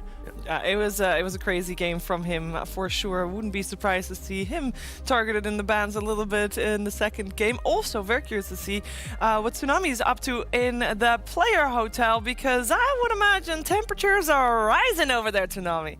Temperatures are rising, decibels are rising as well. I have a new. I haven't been keeping up with it, but I should make a leaderboard for loudest teams, because these guys just top the charts. Not at the end, yet again. I feel like every single time you guys see them on camera, they're a little more sedated, but mid-game, the loudest so far of any of the teams that we've had. OG, unsurprisingly, a bit quieter throughout that game, but T1 they were popping off. And they obviously, I mean, they won. I mean, talking about OG, how was their kind of demeanor after that? Very soon after the game ended, Notel and their manager Bonker strolled in like they had some business to attend to, which I'm sure they did. It was serious, but again, like they're in relatively good shape. They had a very good day one, and T1 also had a very good day one. But True. I think the way off the emotions, T1, I've never seen OG be out emotion before. I think these guys have it. And how about then March? Because you say like, okay, Notil strolled in. How did March reunite with his players?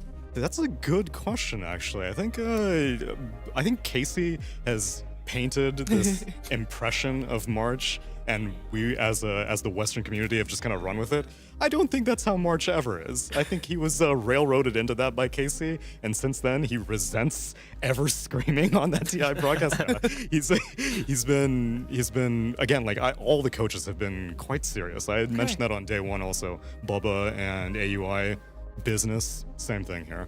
It's serious business for sure. Thank you so much, Tsunami. We'll of course check back in with you later on in the broadcast. Keeps up to date with all the scores, and I hope there will be a leaderboard with volume and maybe a decimal meter thingies to actually get the values, you know, so it's not just big. But yeah, I'm looking very much forward to see how loud they can get in the second game of this series, because it's time for some more fire between OG and T1. Stay tuned.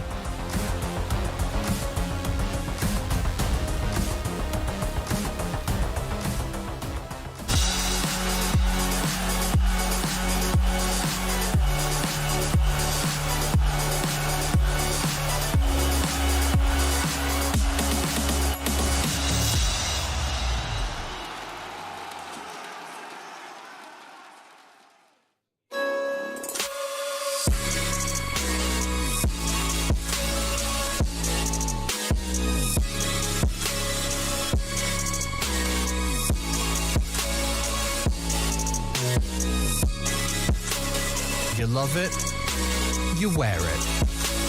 What's your style? Get your merch at shop.eslgaming.com.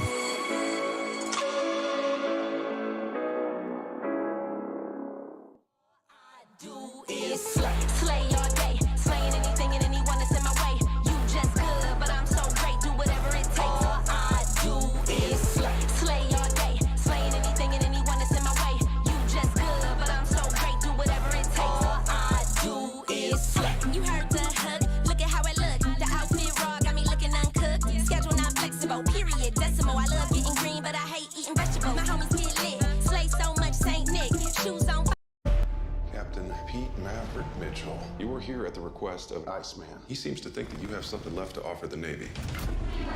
With all due respect, sir, I'm not a teacher. Just want to manage expectations. What the hell? Good morning, aviators. This is your captain speaking. I intend to push your limits. Show me what you're made of. Nice. Having any fun yet?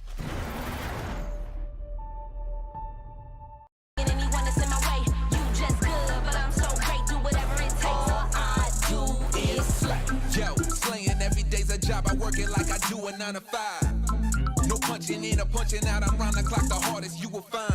So I gotta grind like you never see before, and that's all the time. I'm saying what you need to know, cause I'ma shine. You can get yours, cause I'ma get mine. Fresh to death, the freshest of the fresh. To be the best, you can accept no less. OG status, I ain't new to this. All I do is slay all day. Slaying anything and anyone that's in my way. You just good, but I'm so great. Do whatever it takes. All I do is slay all day. Slaying anything and anyone that's in my way. You just good, but I'm so great. Do whatever it takes. All I do is slay all day. Slaying anything and anyone that's in my way. You just good, but I'm so great. Do whatever it takes. All I do is slay all day. Slaying anything and anyone that's in my way. You just good, but I'm so great. Do whatever it takes. All I do is slay.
You have tuned into the right stream. You're watching the Dota 2 ESL 1 Stockholm Major, powered by Intel. We've got OG versus T1. It's the second game of the series.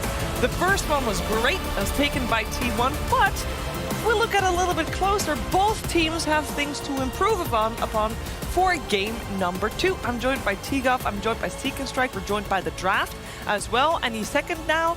And Seek and Strike, when we're looking at T1, yes, they win, but they do still need to make some adjustments, right? Yeah, I think they played a pretty clean game. I think they solved a lot of the issues that OG were kind of looking to exacerbate in that draft, though, right? Mm-hmm. And they really actually quite impressed me. Not only was I impressed, by the way, by OG Seb, he was generally in the place he needed to be, doing the things he was trying to do. It's just that T1 always anticipated the move, and they were there. I would say perhaps drafting stronger lanes, because you can't always rely on your execution in these mid-game team fights to really get you through these tough moments, especially against teams like OG. Yeah, this is one of those games, or game 1 specifically, T1 had this like get out of jail free card, where even if they were down 7k, if they get that first Aegis for free and then ride the wave perfectly, they're straight back into the game and can dominate, and they did that. So I think that's why you see T1 go straight back for that Shaman. They don't need to obviously pick the same heroes. The Shaman in itself, +1 can do the Roshan. And for OG, they just, I think, need to be a bit more mindful of that, especially now that you have a Mars. You'll happily contest this Roshan around the 10-12 minute mark. So I think OG, if anything, they're not going to be afraid of this. It's just they might shift up how they move from playing kind of the lanes in. Maybe less greedy, less farm, because that first game as well, Slada on Amar, he was pushing up all the way to the tier 2 in bot lane, farming like that entire half of the map, giving quite a nice window to kind of sweep into the Roshan. Yeah, I want to also point out that we came into this draft when the draft literally only just started. So these first 4 picks, first 2 picks per team, they went really fast. Yep. So they knew exactly what they were getting into for this second game and exactly what they wanted to address, as the Mars has been now given more priority for OG. And the Treant as well, both heroes we saw banned out in the second phase in game 1. Yeah, T1, they were unhappy with that treatment. Never been banned against them this patch, and it's a hero that they love to play. I'm a little bit perplexed, Steve, by this Lion ban, actually. It's another Hex carrier. Yeah. I mean, are they thinking... I don't know, Dusa, something? I have no clue what this is about. This is the perfect thing. We'll see the Lion ban now. We'll see down the line if there's some like, theory behind it, but... Because the AM's gone from OG, right? So I'm just thinking about these annoying heroes that can... It could potentially just be T1 had insane value in their Hex response, and OG after game 1 might have kind of looked at that and gone, maybe we also want to have that same style, because if you have the Shaman, we have a Lion, also Lion, Mars in lane together, equally potent, right? I remember in European DPC last year, right? Think about all the way back to like Alliance back then. It was Timber plus Lion, Mars plus Lion all the time. It's a super strong combo. So it might just be like a quick bit of respect towards T1's thought on the game rather than looking at OG and going, this is OG's Lion game, you know? We got the Ricky ban as well. Yeah. T1, one of the few teams in DPC to play the Ricky within their season. And also we saw it yesterday with Boom. Slaughtering with it. It was actually a disgusting game from Jackie. Against OG as well, I believe, right? And that was the only game OG lost. Yes. And I would say Riki in general is just good against a Mars hero pool. The Mars, he evades it. The Razor, no problem. Yeah, it's one of the... I remember when Mars first came into the game, people were talking about how Riki was like the lane encounter, because you can disconnect from the spear combo with the trade. You'd blink out the arena. You'd see Riki mid versus Mars mid even. Yeah, 100%. So it's a very old school counter, but because the C teams are the ones picking it, again, that's the beauty of the international Dota, the region v region. I wouldn't see this ban probably if OG was playing against, let's say, Tundra, for example, or even EG. This is the reason why Lion got banned, partially, would imagine. The puck, we don't see puck very often. Is this the first puck of the tournament? I think so. Oh, I think, mate, you want me to check that one? Yeah, I've been trying to keep track of all the drafts, of all the groups. And Shiver, I think the reason you're going to be surprised to see it, is because the hero just feels underwhelming. Yeah. I mean, the change to the Ag Scepter, for those of you that don't be aware, it no longer does the Ag Scepter pierce magic immunity for the coil, and now it's a pushback. It's a 25 talent. It's a 25 talent, yes. You get it very late into the game. A lot of the times you'd see Puck in a response to Storm Spirit to cancel that BKB timing against Void Spirits, against these slippery heroes that you'd want to be locking down through BKB so your team can, actually get to hit them. It's not so much about that anymore. No, but at least for T1, it gives that, look at your lockdown that you present right now from OG, you can be the slippery hero, and also pre-BKB, it's going to be a great time, right? You're going to always stop the Storm from playing. I think the caveat to that is, unfortunately, Storm's itemization isn't too crazy. It's treads, 4 nulls, and then a BKB anyway, right? Or 5 nulls. Or 5 nulls, who knows? A Lincoln's 6 sometimes, if you don't get the Fairy Trinket. The 6 is when the game's super rough and you get Trinket, 6 nulls, and but like the fact that Storm likes buying BKB probably will put this matchup in good favor as well for the 20-minute mark. But first level 6, early game, very much. Seb has been practicing this. I'm sorry to cut you off. 16 games. Yes. High five. Yeah, there we go. He has been practicing the Phoenix. I mean, not only is it, of course, the hero of the tournament, quite literally, I think this is something that OG have pulled out now, that they've maybe held in the front pocket, not so much the back pocket, because it's public stats. And the Clockwork, I think this is actually a really good solution. I think last time, the fact that this Shaman, a relatively easy hero to kill, I mean, he's made out of paper, right? And he just stands still. And he just stands still. Well, with the blink, now he's not going to be able to hide as easily. This Clockwork Rocket Flare, giving vision of the fights, giving your mid Storm a lot more confidence to jump in, giving Amar a lot more confidence to jump in and find the arena. I mean, I think this is going to be game-changing, not to mention the arena and Supernova combo. We see the Lifestealer as a response, right? But I think for me, now that I see Clock Phoenix, it allows OG this confidence of playing throughout the game as long as Puck doesn't just own the entire game, Witchblade blinking in, quickly killing off the supports, right? If that doesn't happen, OG is going to happily fortify their side of the map, keep farming up, and then when they're ready, look for the engagements. Because, of course, Tree defending the towers, Leicester just sitting in a lane, you can't really kill unless you get the perfect zip surprise into a hook shot. So I think both teams, it feels like they're just going to be defending their sides of the map perfectly, and it's who kind of breaks from that farming pattern, who's able to get that in. Yeah. Because both teams, if they're defensive, it's so hard to fight them. You're fighting into some coil or an overgrowth. If you're OG, the arena, a hookshot, and an egg. So right, and I think this actually, the second phase by OG, I think they've won out pretty hard. I think this clock pick is very deliberate. They know you pick a Phoenix, you pick a Mars, you're always looking for these jugs, you're always looking for the built-in magic immunity. Clock is always going to be a threat, so you can't just split push these waves and TP away under the cover. It's just not an option here. Still a good lifestealer game, right? But he just doesn't have that asset available to him. Yeah, now you're going to see the bans come out from T1. It's a Razor. Potentially, you might also ban out like a Terrorblade type thing, just so you...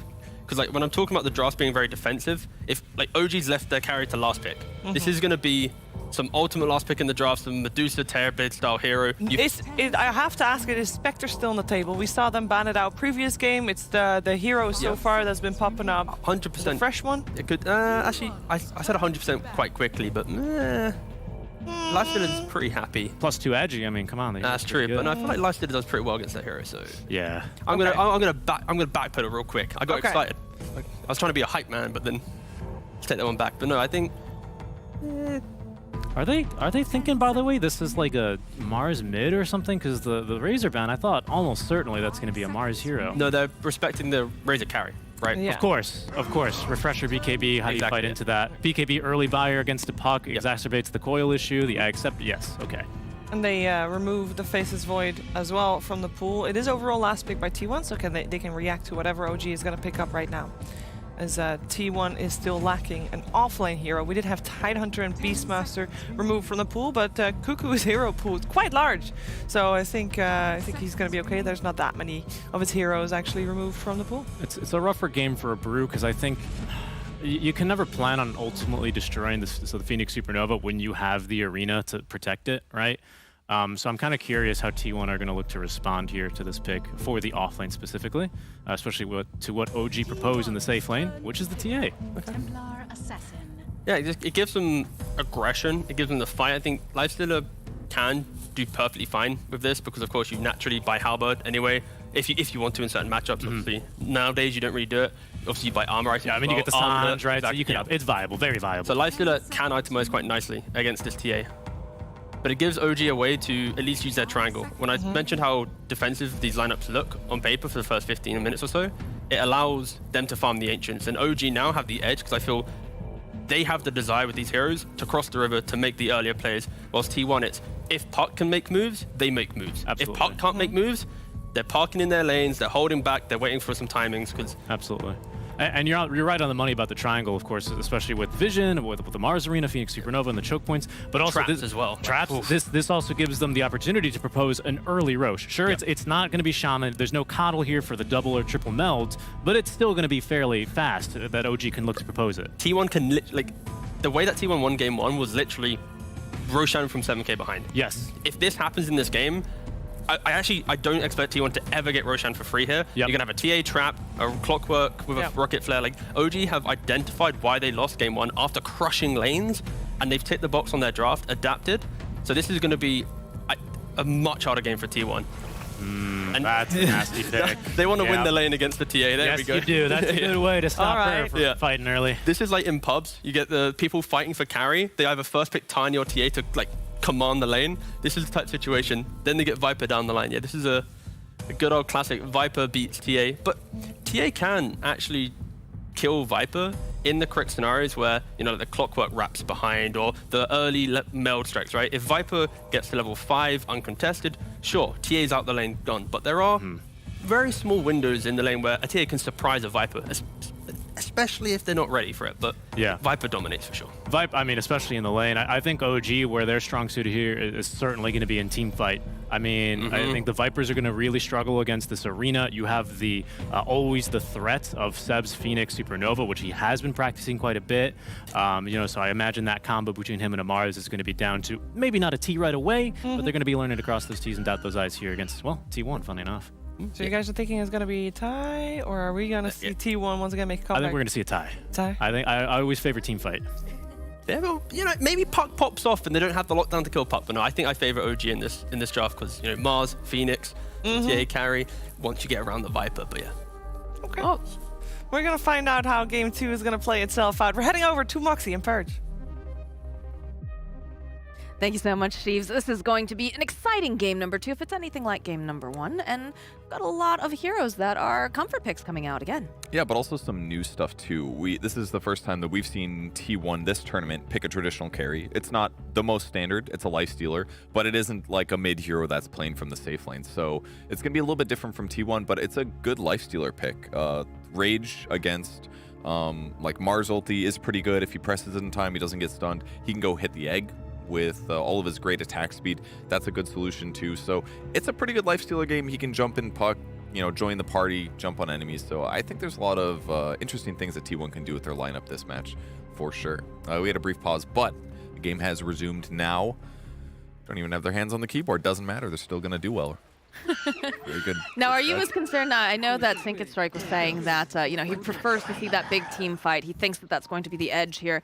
Is it also going to be a little bit of a drawback because they do have such a skirmishing lineup on the side of T1, which is where they kind of thrive, versus now OG having to wait for some of these cooldowns to come back up? Yeah, you can definitely exploit it, but one thing that I like about the abundance of teamfight that OG has is it makes it so much harder for Shadow Shaman to play his game, and that was something that, like, in the last match, outside of, like, Inkswell, there wasn't that much, like, AoE stuff that was just going to mess up his team fight. He could jump in and, like, channel a shackle, basically, as long as CK didn't pull him in. But in this fight, there's going to be like Mars Arena. If he's trapped in there, he's going to take a lot of damage.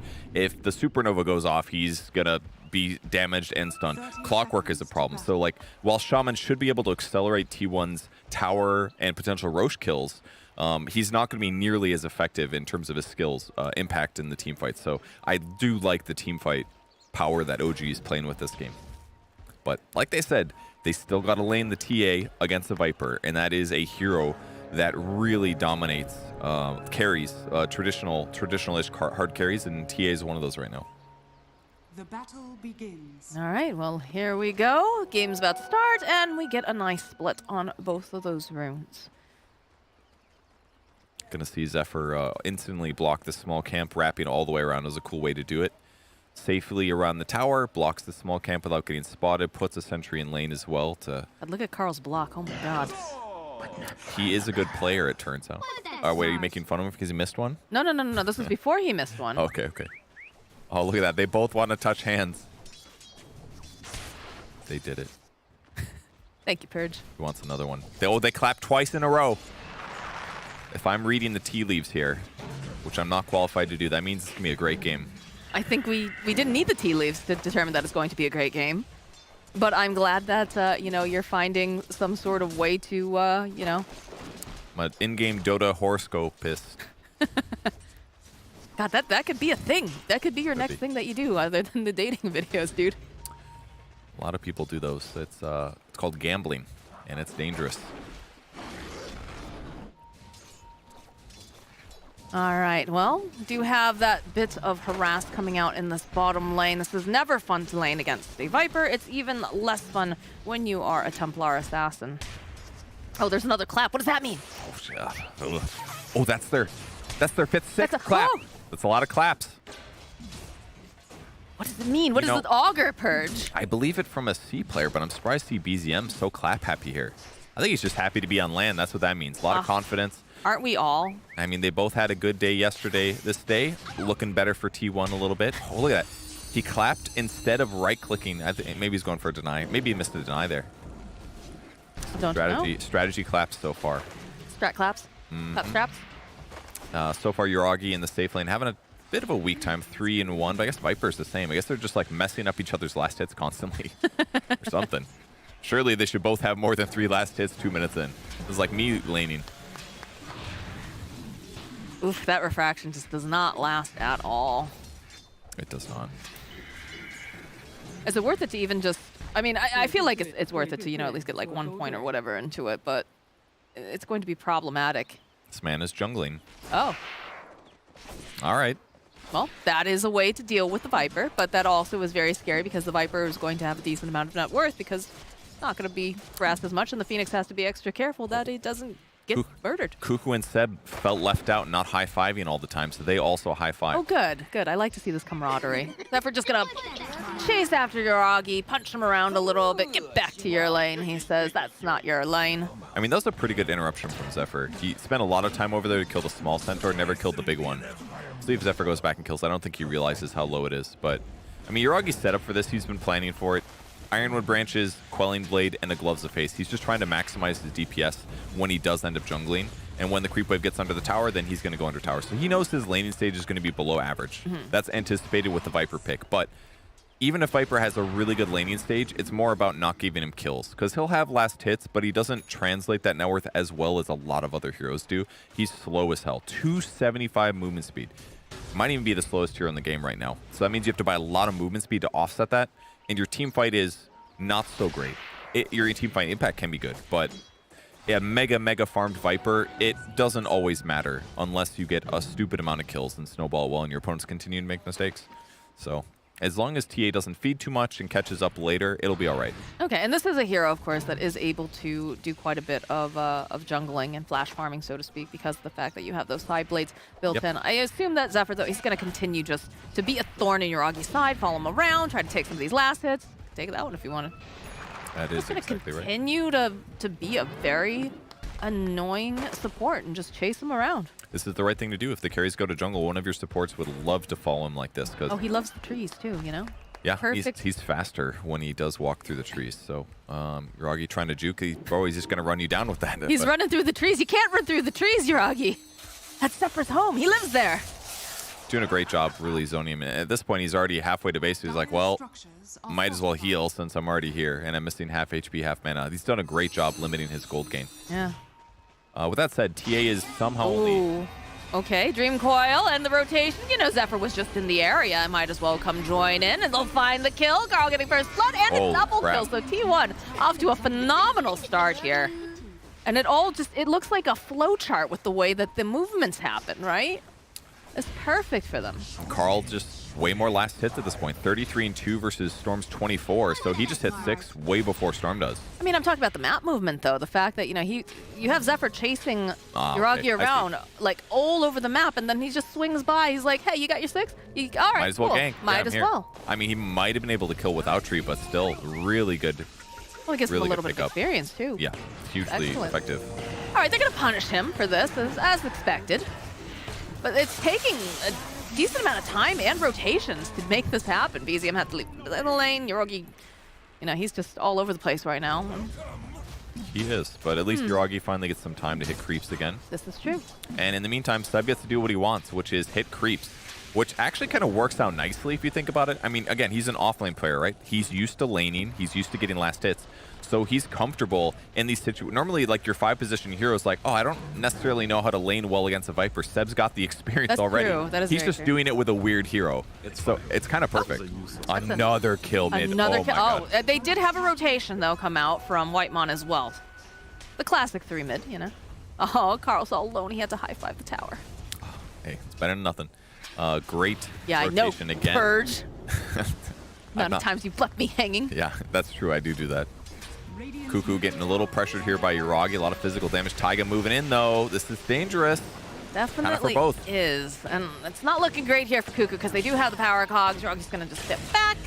Taiga will get the kill. And it's a little bit more breathing room for Yuragi. Yeah, the power of Viper is in the out lane. Not necessarily the fight to the death at these stages against this high physical damage hero. So they punished him. His net worth's not that great. I love this. I love the way that T1 has just been trying to take over the jungle area, trying to keep tabs.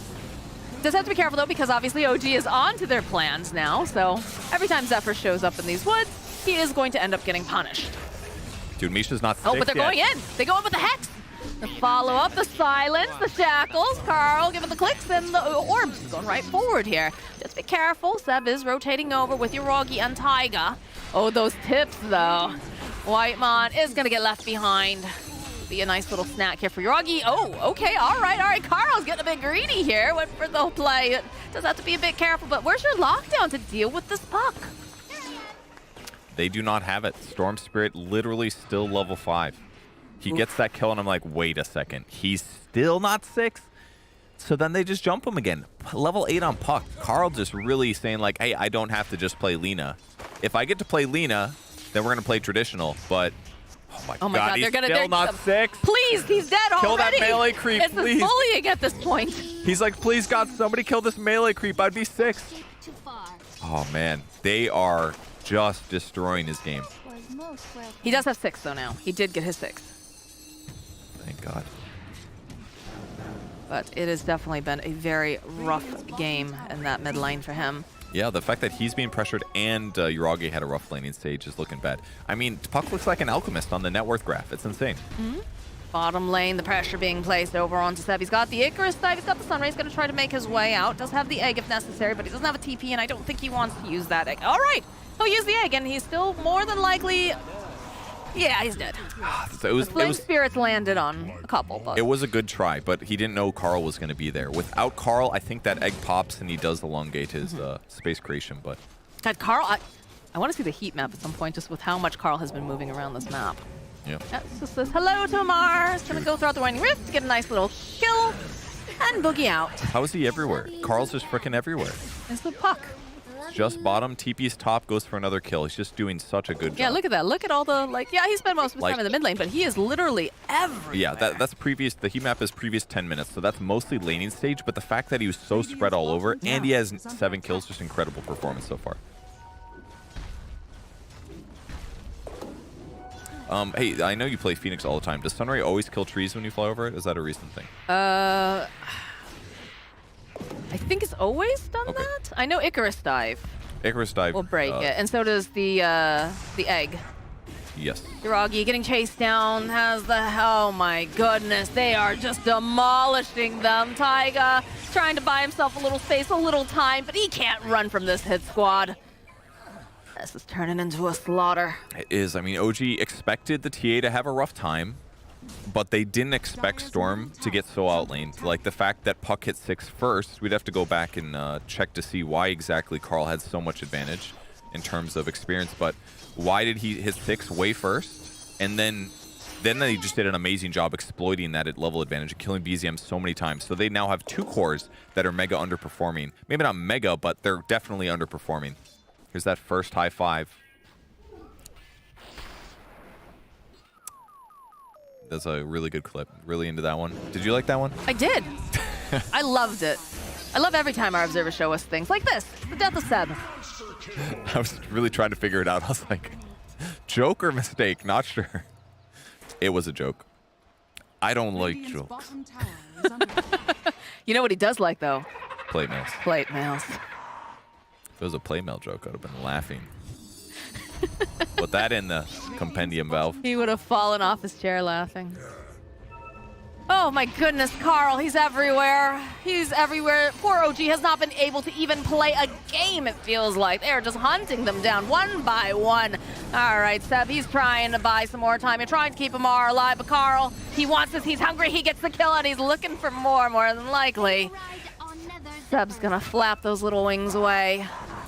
He's godlike at 11 minutes. He's got the Witchblade, the Treads, the Ocean Heart for mana region. He's 600 gold towards a Blink Dagger in case he was not all over the map enough. The mid tower's been dead. What a game so far for T1. 3k gold advantage, so OG is still farming. Their net worth is not atrociously far away from Lifestealers, but Gabby's having a fine game. So they got to start getting some kills, or OG's going to be blown out of the water pretty soon. My question is how are they going to be making these kills? Because VZM, he's so far behind right now. He's got to try to play catch up. It's fine. He's got levels. He's got 4 points in a Remnant. Okay. They got magic damage. They got ways. Cuckoo. All right, they'll use the eggs and the cogs here. Looks like they're going to try to teleport out in time. No, they still get the kill on Taiga. They don't get the kill on Kuku. They'll turn right back around. Big old punches. And of course, Carl, a part of this fight as well. That's just a little too hopeful. I think they can easily kill like a tanky support with that They're not combo, even done. but They just go and they smoke immediately. it's going to break on BZM, No though, breaks on this train. Tower is under attack. except for the smoke breaks. Hey, Yuragi. What's good? What's up, friend? Get the Hex, get the Shackle, get a little bit of a zip on the back lines, though. They were trying to make a play over onto Zephyr, but might have miscalculated this a little bit with the overgrowth again.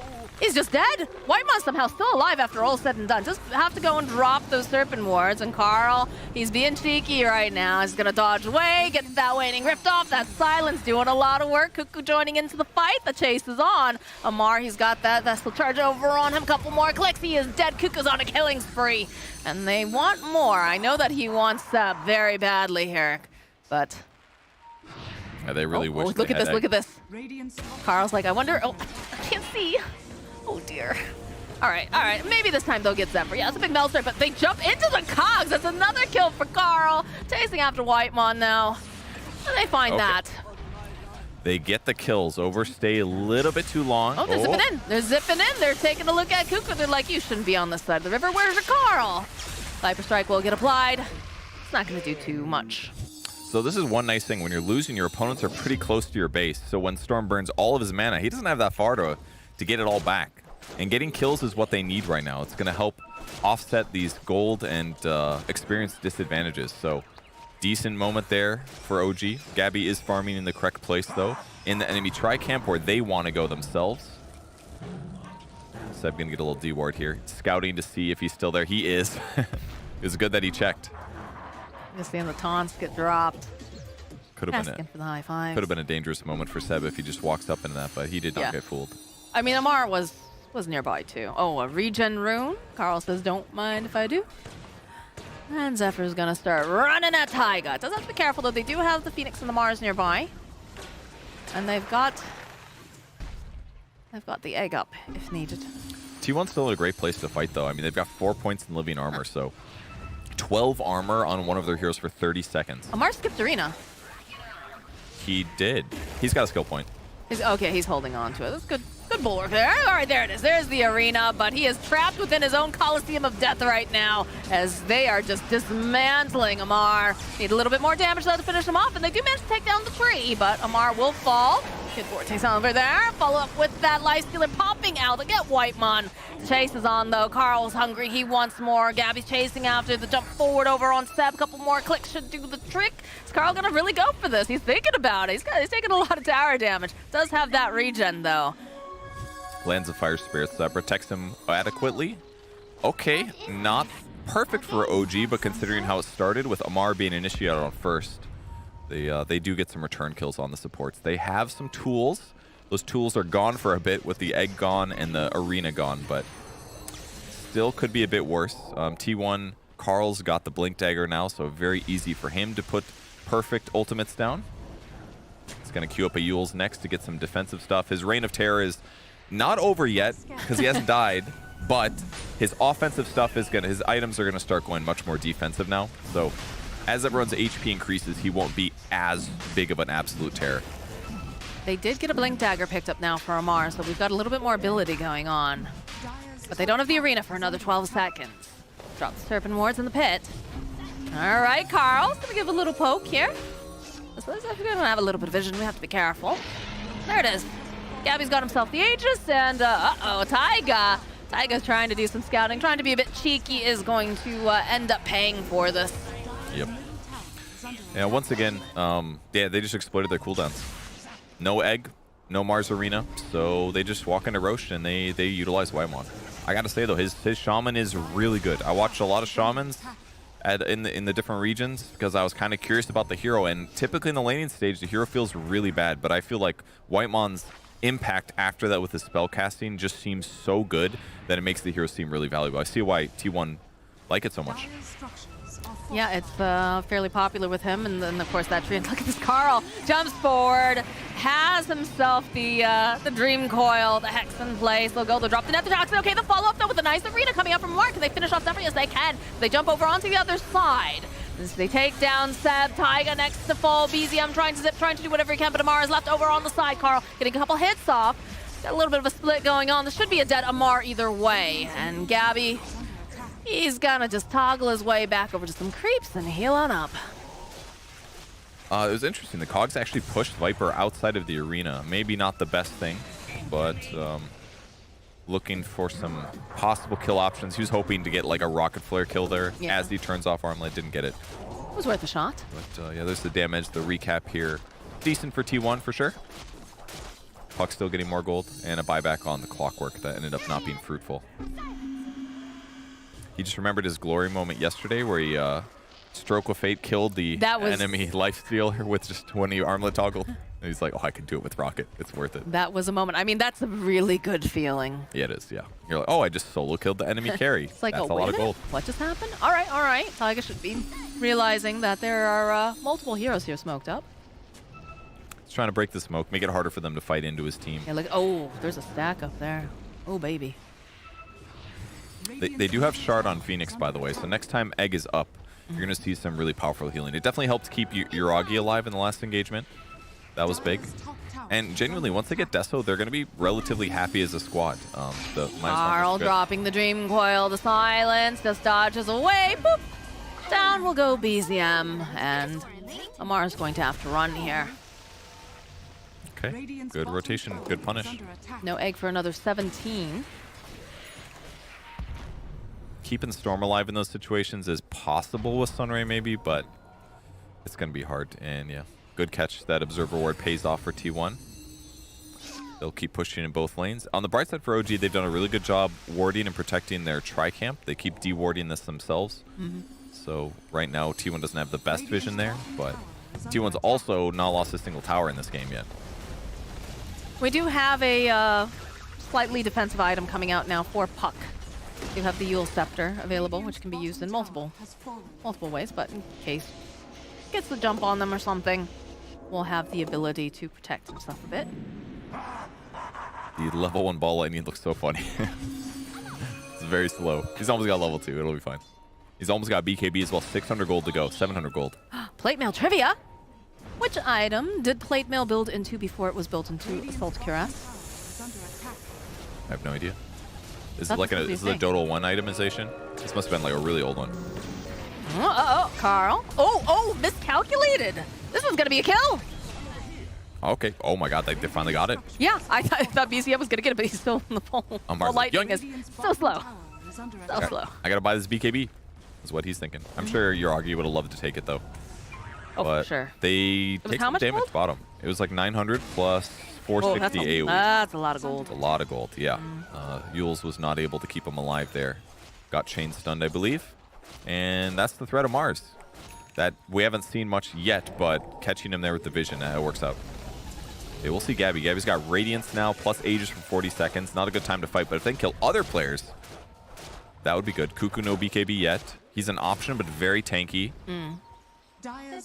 Zephyr's playing with a buckler to give armor to him and his squad, help offset the TA threat here. But Radiant's also very good against TA2. Another way to break refraction. Amar tossing out a cheeky spear. He's got Shard on Viper, that's why. He's gonna be able to take this tower. Easy. But does he have? He does not have the Grow Bow.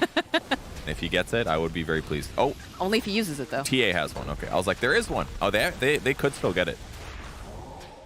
They've only got 2 neutral items here. They've been too busy owning. They've been too busy killing. Yep. All they do is slay, slay, slay. All right, the Aegis is going to get reclaimed. No, go and get the final hit over on the tower. Nicely done. Blink Dagger being picked up now for TA, and Carl's back on the map, so things are a little bit spookier now that we have the Puck back out. Yeah, the tier 2 towers being gone is going to make it a lot harder for OG for sure. T1 can do more cheese type stuff, like if Shaman wants to go push out creep waves, drop wards on towers in contentious moments. It's much more of a threat. Highest amount of kills at 21 minutes on any hero this major so far is Carl. Carl has just been such a threat. Good hook shot, though, coming in from Taiga. I'm not sure he expected all of those heroes there, though. Use Viper Strike, and they'll just tick down on Taiga. Yeah, probably was hoping for a pick possibility, but they were all ready to go. Yeah, I don't think they were expecting the smoke of all of them together. It's funny that the second that Carl's back up and running, they're like, all right, it's go time. Get in there. Good silence, though, being placed over onto the Shaman. It's looking to move Oh, the forward. Yule! The Yule's coming into play, followed up with those wards. That's going to be a dead Amar. So sick. He was ready for that. Ward spots him, precasts the Yules, instantly blinks and gets Yules. So easy for T1 to We get have a little bit of a bomb over here. I'll jump forward out of the puck and just buy yourself a little bit of time to drag back, though, over here onto Gabby. He needs to be a bit careful. See Seb try to just clear up some of this creeps, but it's like T1, they're going to back for the moment. It looked like it was Oh, almost... they just left those wards down there. Oh, yeah. Yeah, they cleaned up. I mean, they had to defend. If they lost a TA there to the Dream Coil, the game genuinely looked over. True, if they didn't true. have buyback and he dies, that's mid-racks as well. So, very needed for them to try to keep him alive. And T1's just done a nice job, like, committing to these little skirmish and kills, but they're not... The fights aren't, like, so committed that OG is going to be able to get team fight advantage. And until Amar gets BKB, if he gets spotted as he's going in, this is going to keep happening. Even if he had blinked and cast Arena Blood first, him getting a really good stun, maybe less likely, but, you know, getting instantly Yule certainly guarantees his death either way. It's definitely interesting. I feel like the puck was like the perfect choice here for T1 just because they like to do these poking, skirmishing, kind of just always on the go. And puck is great. Like you said, they have these big team fight ultimates over on the side of OG. But when you have a hero like a puck, or you know, even similar, sort of like a Pudge, right? You can do these sort of just non-committal pokes. You can take a look, see what's there. You don't like what you see, you just, you know, orb away. You do something. Hookshot's going to come out from Taiga, though, and they'll pin over to the side. So they'll be able to take down Zephyr this time around. The silence of being over onto the back line is not looking good for Puck. Does have that Yule's coming to play. Amar's getting very, very low. We've got the egg out. That's going to be a dead Carl. There's a Sun Ray just going to push everyone else away from T1. I didn't see how they killed Puck, but that's great outcome for OG. Amar definitely had to sacrifice himself, but... They're going to go back in, perhaps? Yeah, because Gabby's joined No in. stun ray. Check us out with the silence, though. Coming up from the TA. Slow down. Good cogs coming up from Taiga. We'll cut them off a little bit. It is not looking like he's going to make it out this time, though, as he is just going to get chucked away here by Gabby. I wonder, he tried to kill the cogs, but the Radiance mischance prevented him. I wonder if he would have TP'd faster otherwise, but ends up getting killed. So they do get more cleanup. But ultimately, yeah, OG's still really happy with that. Every time that Puck is off the map, they have some space finally. Yeah, these trap silences have come in handy. Ah, is that what's doing the silence? Of course. Yes. Yeah, that's really Yes, effective. we can take a look here. I'm going to keep an eye on what happens to Carl in this fight. Probably jumps back line. He does, gets the silence off. There's the trap, though. Yuragi goes on him, yeah, and the trap silences him. And then he gets stunned afterwards. He gets Yule's off, but there's going to be a remnant follow-up to make sure he gets hit, basically. And another silence. Wow. Yeah. Yeah, that was huge. So big. Oh, we have another replay. I was like, This oh my missed. god, they're just He missed. never stop. Very close, almost survived. Love the player chuckles. Always so good on LAN. Easier than the like cell phone webcam forehead chuckles. You can tell their eyebrows go a little. The ones that plague Go up a little. DPC. True, true. Their table shakes a little bit as Yep, they're laughing. yep. That's when their webcam starts to move up towards the ceiling even more. Yep, exactly. Yeah. Webcam meta. Seb currently pushing out the top lane a little bit. Still doing a great job with the sun rays, I gotta say. But There we go. There's another beautiful that's a good one. chuckle. That's a good laugh. Yeah, that's him having a great time, dude. BKB is completed now for the Templar Assassin, so that will give them more survivability and also less capability to lock her down. That is true. Very needed against the Puck, basically. Yes. Against the Viper, against the Shadow Shaman. He's going to be able to pick backline heroes effectively, is what he needs to be able to do. Doesn't have a Deso, so his damage is not as high as we normally expect it to be. But this is the needed item in this game circumstance. It looks like he disassembled to make BKB, and he sold one of his Band of Elven skins, because he's missing one right now. So my assumption is he sold it to finish BKB for a potential fight. Or for that fight that just happened in the river. Roche is up, though, so you know T1, they're going to sprint towards it with all their heroes. Yeah, I mean, they've got a shaman. They can get right over to that area very easily. They do have to be careful. I believe Seb is poking around over here on the side. Taiga also there. It's just so easy for them to take this. Yeah, they have to be careful. They've got all the ultimates up. Amar making his way over. This is going down, and he's taking the hook shot. Oh, they might get it. Who's going to get it? It's going to be the Radiant. Gabby snatches up that Aegis. Big hits coming out from Yuragi here. follow up, and they've They're pretty done low. so much It's egg. damage out here with the Sun Ray on top of it. They'll immediately take out that Aegis, turn their attention over to Cuckoo. Cuckoo just has that BKB, but they drop down the Dream Coil. They're going to try to turn this back around because Gabby, he's backing up a good, excellent spear coming out from Amar. We'll push Gabby away, but it won't be enough to protect them. Yuragi hiding in the corner. They have the dust, though. Oh, he's already blinked, but he's over by the Serpent. Oh, he's out. He's out. If he died to the wards, that would have been really funny, but God. good escape at least. That was basically the team fight that OG needed as a whole. They kill Roche. T1 gets the Aegis, which was ultimately great for them, clearly, but DD in the bottle for lifesteal. He uses it when he respawns, and they got to get out. And luckily, only Amar ends up dying, in addition to Taiga, who jumped in to interrupt things. But yeah, the hook shot was perfect. Cuckoo tried to stop that. There was spear follow-up. Tried to pick off the puck, but with his armor, he ends up staying alive. But a great Sunray for sure. A great egg, too. Just they can't get anywhere near it. That worked really solid. But at that point, it's over. The spear definitely helped a lot. If Gabby's able to chase, I feel like he gives vision on the high ground, and they probably catch Yuragi with the dust, or at least know where he is faster. So that was well done. Spear definitely really helped a lot. But still 12k behind against T1. At least they can take a straight-up team fight. If they just delay the engagements until next Supernova and engagement, then they can actually kill Gabby, which will be helpful. There have been 46 kills in a 28-minute game so far. It's been a lot. I was like, really? It's only 28 minutes? I feel like we've seen so much, and we have. It has just been non-stop nitro turbo mode, or whatever you want to call it.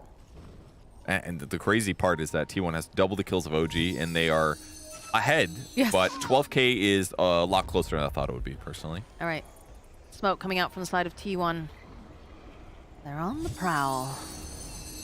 Casual scouting. We'll see that there's some wards over there, and there is a Seb. Still a bit scared to run into this area. With all the TA traps, they could be spotted at any time. Not to mention the silence follow-ups. Seb breaks. He sees him now. Luckily, the tree was on the psionic trap at that moment. They're still waiting to see if somebody comes, though. Playing around in this observer ward at nighttime. I mean, they Great have a strat. gem now. They have a gem over on Puck, so that's going to make it so they can remove. Because, I mean, that's been the problem, right? Is that Carl will kind of just head over to an area, ends up getting silenced, and then they're able to lock him down. So now they're going to be taking down the vision of OG, and they're going to be able to remove those traps. Except for that one. It's fine. Just a little damage. Just a baby amount. Got a nice forward ward here, seeing if anybody dares step foot outside of that base. T1's ready for him. Should be straightforward for them to see just either way. Yeah. Lifestealer's very tanky. They got the wards down. They got the Viper Shard. They got like 4 ways to hit this tower. But Storm is going to cut the creep wave. That helps. And nice killing to the wards by TA. Oh, okay. All right, that gave him a little fright there from Carl. All right, they lose the vision. It's a lot 8 of damage, stacks of poison did so much, but they will back temporarily. It's not really worth forcing it. Even though it's low, they're ahead. They'll just wait for wards, and they'll do that again. OG smoked up, getting out of their base. Looking to see if they can maybe get some more information. This is really the most powerful thing that the 5 nulls give. Oh, let's see if they get him. Nope. Maybe? Nope. Maybe? Maybe a third time. He got stunned for half a moment. Chases on, though. Gabby with the spider legs. He's Taiga. Taiga's got his jetpack, though. The brave little toaster. He's going to be able to eventually get caught, but he's making time, making space, using the essence ring, really making them work for it, as he's got the cogs, but no. And, oh, okay. All right. That's a nice find, though. The split going onto the back lines. They did have to BKB for this. The Storm's a little vulnerable right now, but 2 supports buys them another 40 seconds. Yeah, Carl using the Dream Coil. Yuragi's forced to use that BKB defensively. They've even got the dust just to make sure, but they do have to close the gap. And Yuragi, he's pretty fast. He's going to teleport away. Does he see him? Oh, he doesn't. No, he doesn't. He was in that little spot. There's a little spot where if you stand there, you don't see him from the outside or the inside. You have to stand yourself in that exact spot. If he was spotted, he gets Yules and he dies. Like, that was very, very clutch. Yeah, we can see this play again. Just the very specific spot. Right in the entrance. See, can't see him. Looks like he's not there. Looks like you have vision. And he orbed north as well. He didn't check the spot itself. So because I mean, Yuragi doesn't even know he came close to dying probably, actually, because he also didn't have vision being in the spot. So Yeah, he's like, oh, all right. no problem. Totally lived. 10k net worth lead going over to the side of T1. No, OG, they're hanging in there. This was looking real dire early on. It was. You know, I think the real and truly nastiest thing about this 5-0 build with the fairy trinket, if you get it, is that you can easily push out these creep waves without having to need TP. Usually what happens is you do it once, TP home, and then you don't have enough mana to go all the way down and back. But with the 5-0s, you like have enough to kill the creep wave with ball lightning and get back to your base and do it repeatedly like this. It's a little bit dangerous, but look at that. He actually had mana to spare.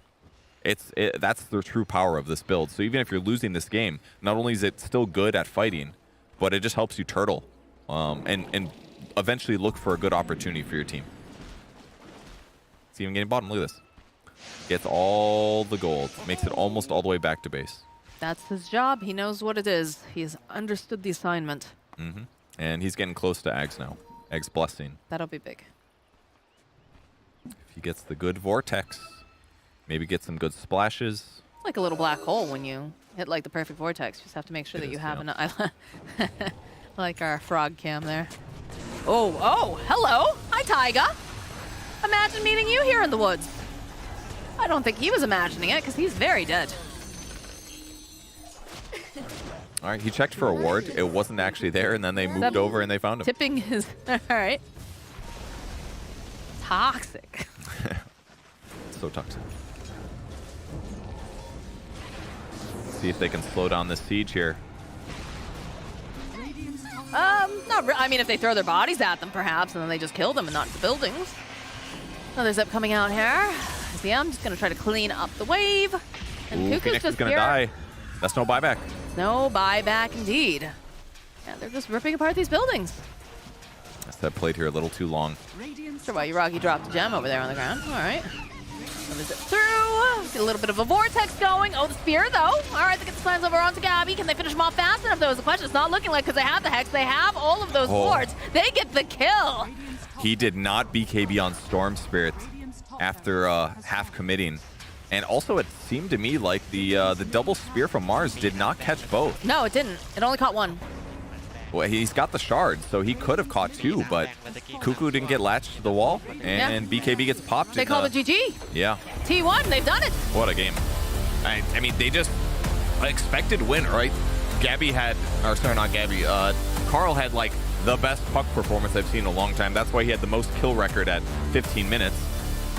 He just got so many kills that not only did TA have a bad laning stage due to the Viper, Storm also was playing from behind. And those two things together really just put OG on the back foot. And he pressured the off lane too. He even killed Amar a couple times. So across the board, OG was just playing from behind because of Carl's incredible puck performance. I mean, that's one of these sorts of games. Like, I believe he went 19-2-9 in this past game. And that's one of those things where, like, as a puck player, you're like, God, I hope we don't throw this game because, you know, you've played so well. You've done so many things. And again, you talked about, you know, the Shadow Shaman, you know, just playing fantastic the entire game, having that hit squad together, and you just see this power of skirmish coming out from the side of T1. Even though, you know, they had this beautiful team fight coming out from OG, you have that classic with the Mars and the Phoenix sort of thing going on, but they saw the opportunities, they took them, they poked, they moved back. Just beautifully done, honestly. Yeah, it was really well done. Puck created such a good early game. He's maybe not the best at closing out games, but he just gifted his team this excellent situation. We didn't even have to see Lifestealer do much this game. I barely remember anything he did, just because the rest of the squad, I mean, he hit some towers, he hit the creeps clearly, but yeah, he just gave his team such a good game, and they did such a good job poking and prodding, backing, not letting them get that good team fight that they wanted with their picks. Yeah, well, it looks like T1 is going to take this series 2-0. And OG's going to have to come back to fight another day. But before we have our next series, we're going to toss it back to the panel. Thank you very much, Moxie and Purge. Indeed, T1 with a very convincing second game here. We're going to break it all down, of course, after this.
come over, let me drink for free. Call me gorgeous, see what's underneath in my head now.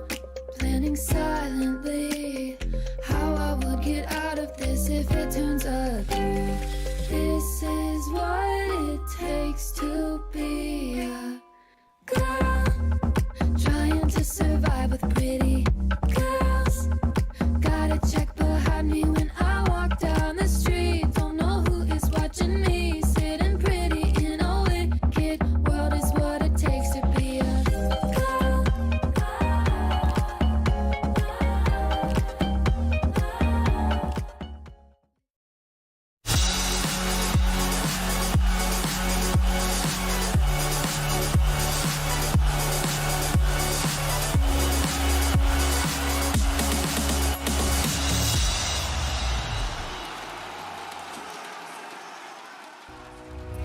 It's all about adaptation in the majors, being able to adapt, of course, mid-group stage, being able to adapt mid-series. And this series between OG and T1 was a perfect example of that. We had the first game where T1 struggled hard in the laning stage, and OG did great in the laning stage but struggled at the team fight afterwards, which T1, on the other hand, did very great. And then game 2 came around and we saw T1 adapt. They came out of the lanes great. OG focused a little bit more on the team fight. Now, the reason why that worked for T1 in game 1 is because they were able to sneak that Roshan at minute 14 and they were able to snowball off the back of it and just set a high tempo and never let go. OG kind of fell short on the team fight department for this game 2, and therefore T1 a convincing victory here in the second game. 2-0 for them here on the board. I'm joined by T-Gov and Seek and Strike. And Seek and Strike, this game, this was a very different game from the first game. Yes, it was. Yeah, I think you correctly identified. After bad lanes, T1 got to sneak that Roche. This time around, it's hard to say that OG even had some lanes. Yeah. I mean, that bottom lane was gone, obliterated within a couple minutes. Lifestealer was almost 1v2 the entire time. And in the meantime, both supports rotating mid. They got the tower 7 minutes in. They killed, how many times on the Storm? 4 or 5? It was rough. No, I got to give a lot of credit. I think a lot of people right now will say Carl MVP, but I got to say Zephyr on this tree, the way in which, of course, Tree Viper, obnoxious lane, that alone scared kind of OG, I think, to putting the clock down there, to maybe put kill threat on the Viper itself. And then also just follow into the jungle. You move into there. And then as soon as you put the TA to level 2 at like minute 5, just because the tree's following him, you go mid. Puck hits 6, because of course getting some more denies, you hit that power spike. He then kills mid instantly, sits mid. So I think Zephyr unlocked the entire game for his off lane and mid. And then Carl took that freebie and was like, you know what? Don't worry, guys. I'm going to go 19-2 and just 1v9 the game for you. So this was just a stellar puck performance set up because of the tree. Yeah, and of course, Zephyr as Stream Protector was great. The game before that, we kind of gave him the MVP as well for his Shadow Shaman performance, for being able to hex on point on that one. And for an MVP, of course, we want to talk to him. And Tsunami is with Zephyr right now for that. That's right. Good call, T-Gov. I've got Zephyr here from T1. Congratulations on that win versus OG. I know Cuckoo mentioned earlier after you guys beat EG, the two teams he was looking forward to playing was OG and Tundra. How about you? Which teams are you looking forward to playing? I'm looking for Europe team. It's like Tundra and Bad Boom also. I think they are pretty strong. Yeah. So this game saw a lot of Shaman from you this series. We saw the... Right? I only one game Shaman. One game Shaman. Right. Yeah. So I saw Death Prophet got the Exorcism fix to do the proper amount of damage. If Shaman also gets fixed to have the wards not instantly kill Roche, you think you'll still like it as much, or is that the main reason why you guys enjoy that hero? Maybe still pick, because I think everyone still picking Storm so early. It's like first pick. So maybe still possible, the Shaman, even no buff on the Ocean. I'm seeing a lot of first phase Storm Spirit. I am curious what your opinion as a professional player on this whole 5 null talisman, 6 null talisman business. How do you feel about it? About the Storm, I think the hero is like really good. Even he got counter, he just need like no talisman only. So it's like no need. The online is like so really fast about the online. Even just 5 no talisman, he can gank anywhere. I think it's kinda broken. It's kind of broken, right? Okay, yeah. Were you surprised that it didn't get touched in the C patch, or is there anything in the C patch that you were like, why didn't this get changed? Actually, we also kinda like Storm Spirit. Yeah. I saw Carl was doing some arcane blink storm during the DPC, so you guys like it, but overall 7.31C, you think it's a pretty good patch for you guys? Not really, I think, because my hero is like not really so much in this patch. Which hero is that? Rubik. No one playing Rubik in this patch. Yeah. That's a shame. Hopefully we'll see some of it maybe on the main event, but thanks for taking the time to talk to me, Zephyr, and we'll send it back to the panel. Thank you very much, Zephyr and Tsunami. And indeed, Rubik still one of the heroes that is unpicked in this major. And T1 still of the teams that is undefeated in this major. This was only their second series, because yesterday they only had one series instead of two, but both look very convincing. And let's take a look at the standings, see where that brings them. Should come as no surprise that they are now topping the charts here with a 4-0. OG, of course, they were at 3-1 earlier, but they did lose their series just now with a 3-3 now. And Seeker Strike, you're not that surprised. I think the T1 is starting off strong. No, I think it helped that they only had to play one game yesterday, and then they got to watch games, right? I think that's always really, really big, because as much as you can scrim and as much as you learn from your own defeats, you also learn quite a bit when you can sit back at your own pace in the comfy rooms and just go, I don't think that's good, let's watch out for that. And I think that definitely showed here, right? The way that they adjusted to OG, the way that they kind of even baited them seemingly game one into fighting them and perfectly counter-initiating. I think that shows why, you know, maybe a rest day for game one is, or for day one is sometimes to your benefit. Yeah, they of course, T1 does have another series to play today. They'll play against Beast Coast in our upcoming round of Group A games. There's going to be another game on this stream here as well. We are going to watch another Southeast Asian team in Boom, and they will go up against Evil Geniuses. So stay tuned. We'll be right back with EG versus Boom.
My dad believed in you. I'm not gonna make the same mistake. You know what happens to you if you go through with this. I have everything I need to have you court-martialed and dishonorably discharged. The end is inevitable, Maverick. What are you gonna do? Here they come! Over the air! Over the air!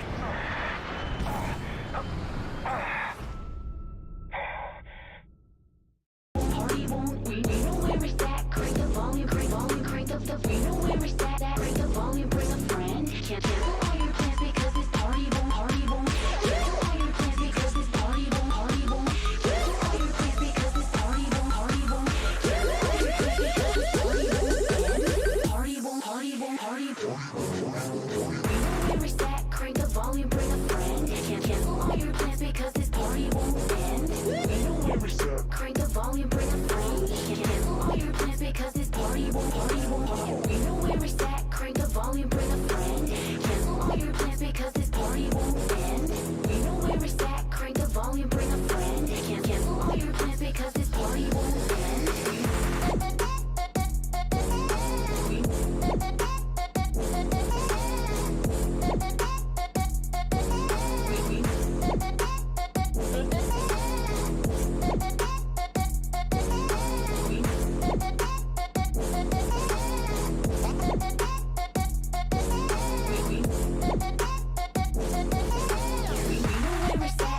volume, bring a friend.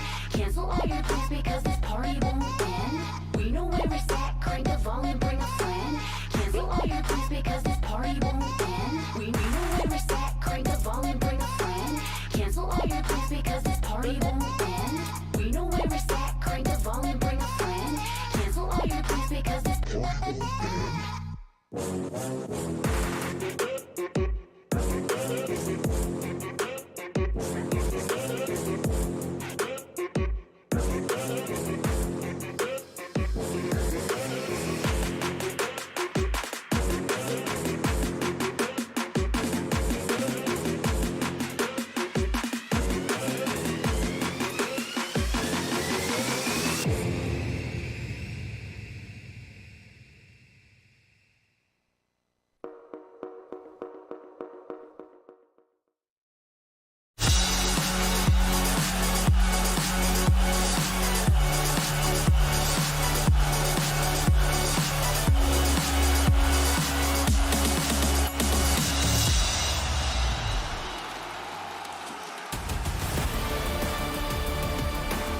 It is time for some Dota 2 action on your screens right now. It's the Stockholm Major. We're watching Evil Geniuses taking on Boom Esports.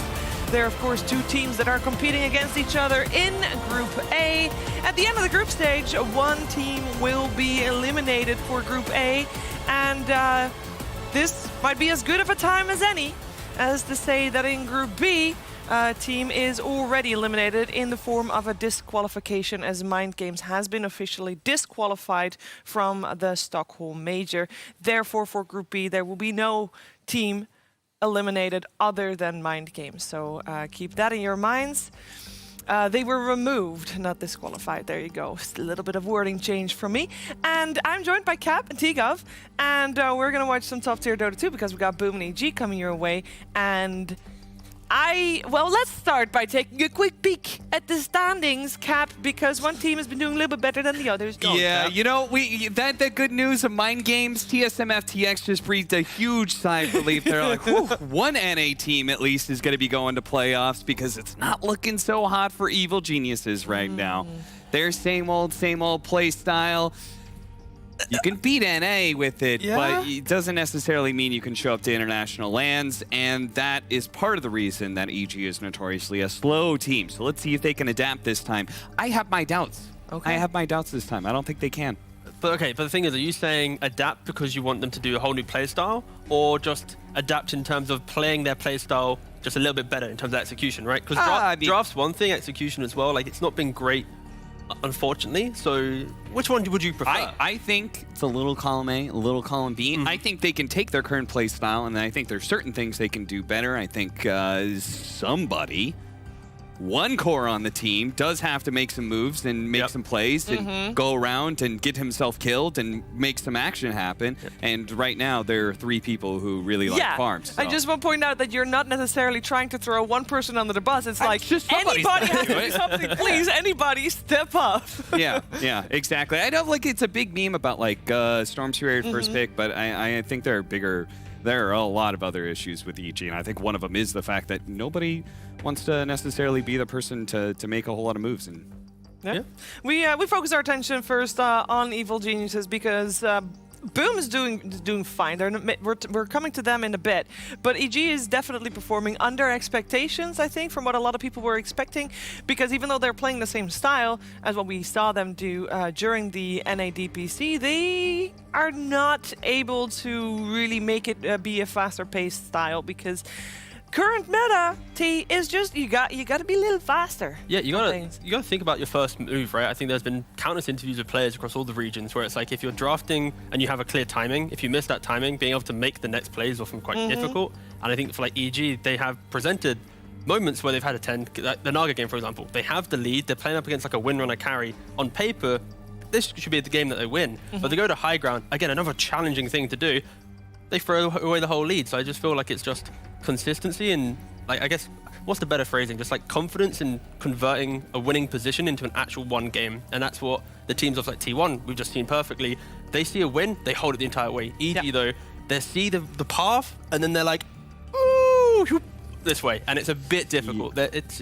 I think to piggyback on that, I think there is a bit of a trend where you do want 3 cores that all, or at least some people do want 3 cores that all scale, but it's like if you want to put like, say, T1 as the way their play style where, you know, they're playing this 4-Train Protector, they've got an offlaner who's building just purely team fight items, way on this side of like, okay, let's play fast and aggressive and team fight and make sure we win at 25, and you've got other teams who are like, let's have 3 scaling cores, let's have a Dragonite offlane that can also do damage at 45 minutes.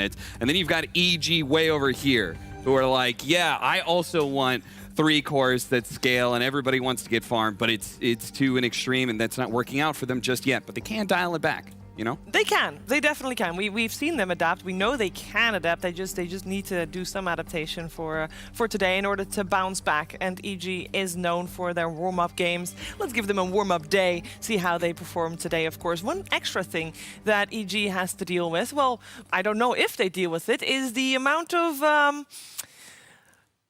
analysts that come out of social media that have ideas about how Evil Geniuses should play their game. Here we go. And it's not always positive. And before the tournament started, we actually caught up with Crit and we asked him how he deals with the negativity coming from social media.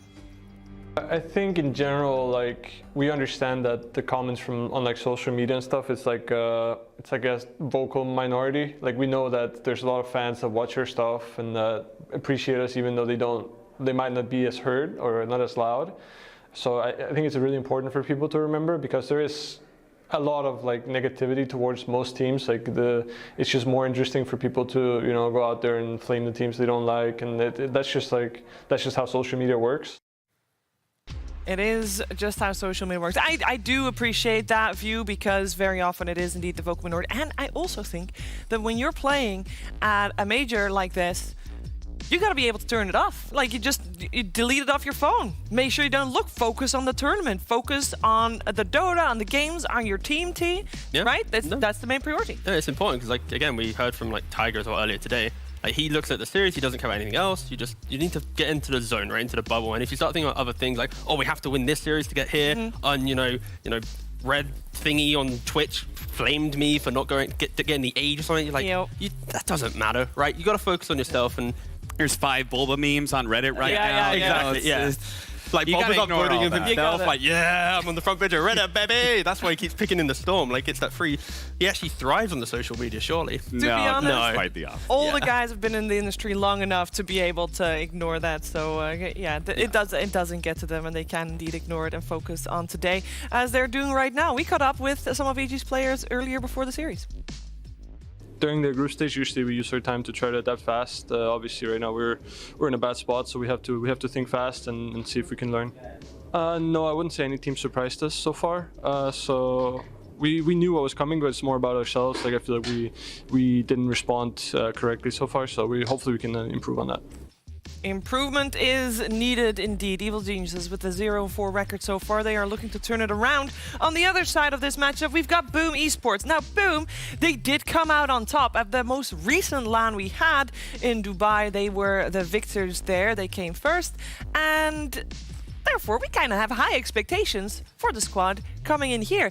And I must say, they're not doing bad, but they're doing average. They've tied every series so far, which is, again, not bad, but it's not as good as we expected them to be. Yeah, I think if you're Boom, you're wishing that the group stage was best of 3s. Just because, like, the games that you win, it's just, like, it's amazing. The way that they convert the win, like Jackie popping off, etc. Like, but then the next game, it's like, oh, okay, they got destroyed themselves. So it's pretty volatile right now, but when they get the win, they are disgustingly strong. They just need to find that secret sauce to get it 2-0.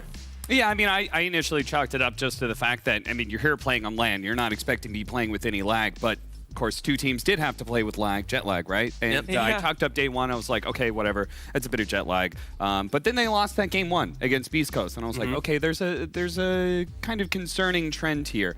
And I think maybe some of the trend is I want to see FBZ just keep on embracing the team fighting, initiating role, and not go for so much of that scaling. Right? Yeah.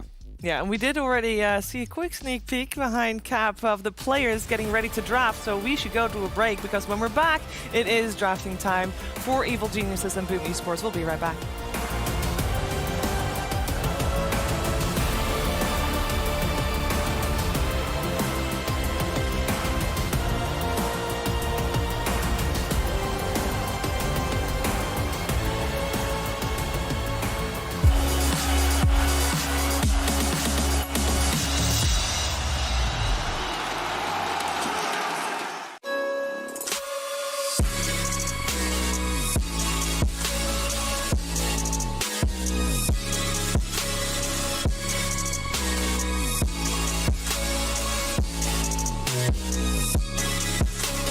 You love it, you wear it. What's your style? Get your merch at shop.eslgaming.com.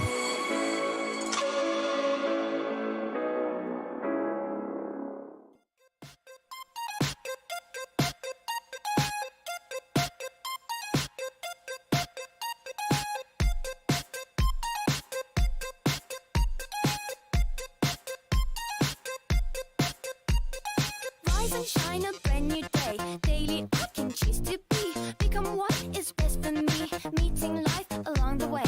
Waste no time but take my time. Time is right now and right here. Here today and here to stay. Stay alive and keep it cool. Keep it cool. Keep it cool. Keep it cool. Keep it cool.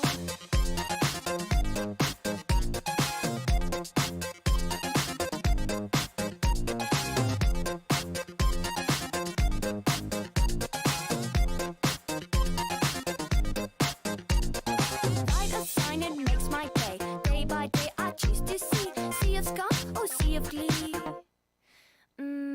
Gleeful is the better way. Wait no more and be on time. Time for killing off your fear. Fear not, don't you feel astray. Straight ahead, don't be a fool. Dum ba dum ba dum bum bum. Dum ba dum ba dum bum bum. Keep it cool. Keep it cool. Keep it cool. Keep it cool.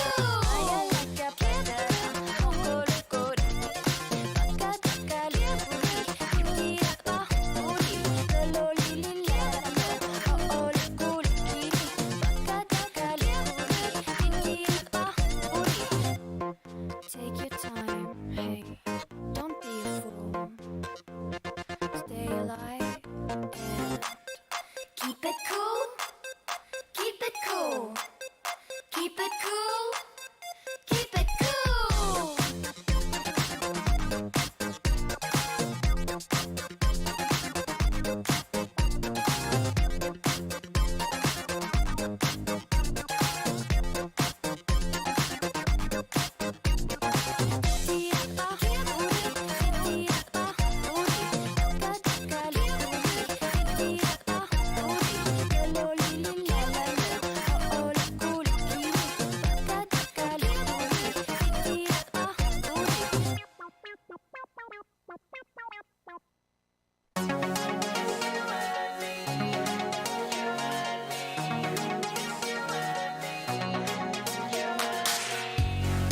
I can't stop chasing you.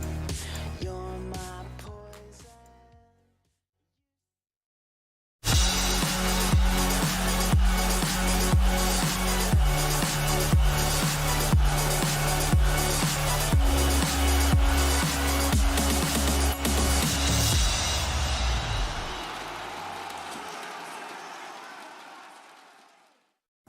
Moshi decides what are we gonna play in the tournaments. Then sometimes I'm gonna ask like some weird heroes, but he said he don't wanna pick it because it's gonna be not good in the team composition. That's why we still follow him.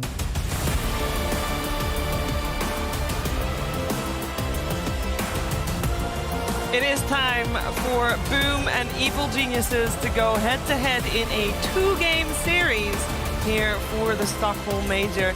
And of course, we just heard a quick word from Boom. And before that, we heard a lot from Evil Geniuses, but we'll hear a lot more from Boom later on. And of course, they unfortunately missed Media Day, but that means we get to ask them a ton of questions later on as we are well in the draft. And Evil Geniuses went for this Storm first pick. They pair it up this time with an IO, with Boom going for the DK and the Hoodwink. I'm here with Cap. I'm here with Tigov, and Cap is already having a face of disbelief. Well, no, not total disbelief. I'm just saying that Cheever crying on the floor, obviously, Cheever. I mean, you made your predictions already. Oh, did I? You said we were going to be hearing a lot from Boom later. I presume you're talking about in the post-game interview after they 2-0 EG. So, yeah, and I agree with that, Cheever. I think we will. We'll talk to Boom Well, Boom has the tendency to tie their series, and EG has a tendency to lose their series, but one of the two's trends will be broken. That is true. All right, let's be real though. It's a Storm, sure, but it's an IO instead. We said on the pre-show you want things to happen. EG, of course, when they are doing the greedier tri-core, there isn't that layering of one core helping out the other to kind of open up the map and allow all to scale. An IO though, with a Storm Spirit, you have to make moves. It's like the combination wants to fight, so surely it's a nice... They haven't done IO Storm, you know, recently at least, so that it's a small adaptation on a very consistent Storm Spirit. Yeah, and I think IO Storm is people meme about the Storm Spirit, but like they're not the only team who's first picking Storm. This hero is crazy good right now. 100% contest rate in the tournament. Yeah, and you add on to that. I think that like if you want to play for like if Nightfall wants to play for him being able to like actually have more of an impact on the game through him having items, and not just like Blink Dagger running around. You do want two supports, I think, that just purely enable cores, and IO is one of those. But also this is an IO which will most likely be pos 4, right? Crit playing it, so in that off lane, you know, he's going to have to be some like Slardar, Night Stalker style offlaner, like Legion, to be the bully to take that fight. Because otherwise you're not really utilizing the IO pos 4. Yeah, and that's where, I mean, fits even further to Evil Genius's MO, right? Is that part of their greed also comes from the fact that they want to be able to win their lanes. If you win your lanes hard enough, you can get away with, you know, your 3 position, picking up a Vanguard or an Armlet before he goes Blink Dagger, you know? Okay. Of course, first pick Storm. We've seen teams just recently of the Shaman response, Instant Hex, DK as well. It's a very good one. I like the fact that for Boom, they're now going to rely on, if Storm jumps in, it's going to be Dragon Tail into then the Sharpshooter Bushwhack of the Hoodwink. That in itself can blow up the Storm. But EG, the reason as well for the IO, if you're quick on it, you get the relocate, you can kind of disengage from that single target blow up, then you can punish him because, wait, how does Boom get the kill after using the combination? So it's going to be a cool kind of matchup to watch. If Boom takes the lead, it'll be devastating for EG, but if it's a closer game, this IO could just completely ruin a single target combination. Yeah, I was having a conversation with DK, excuse me, SDG about DK. Yeah. And it's kind of interesting.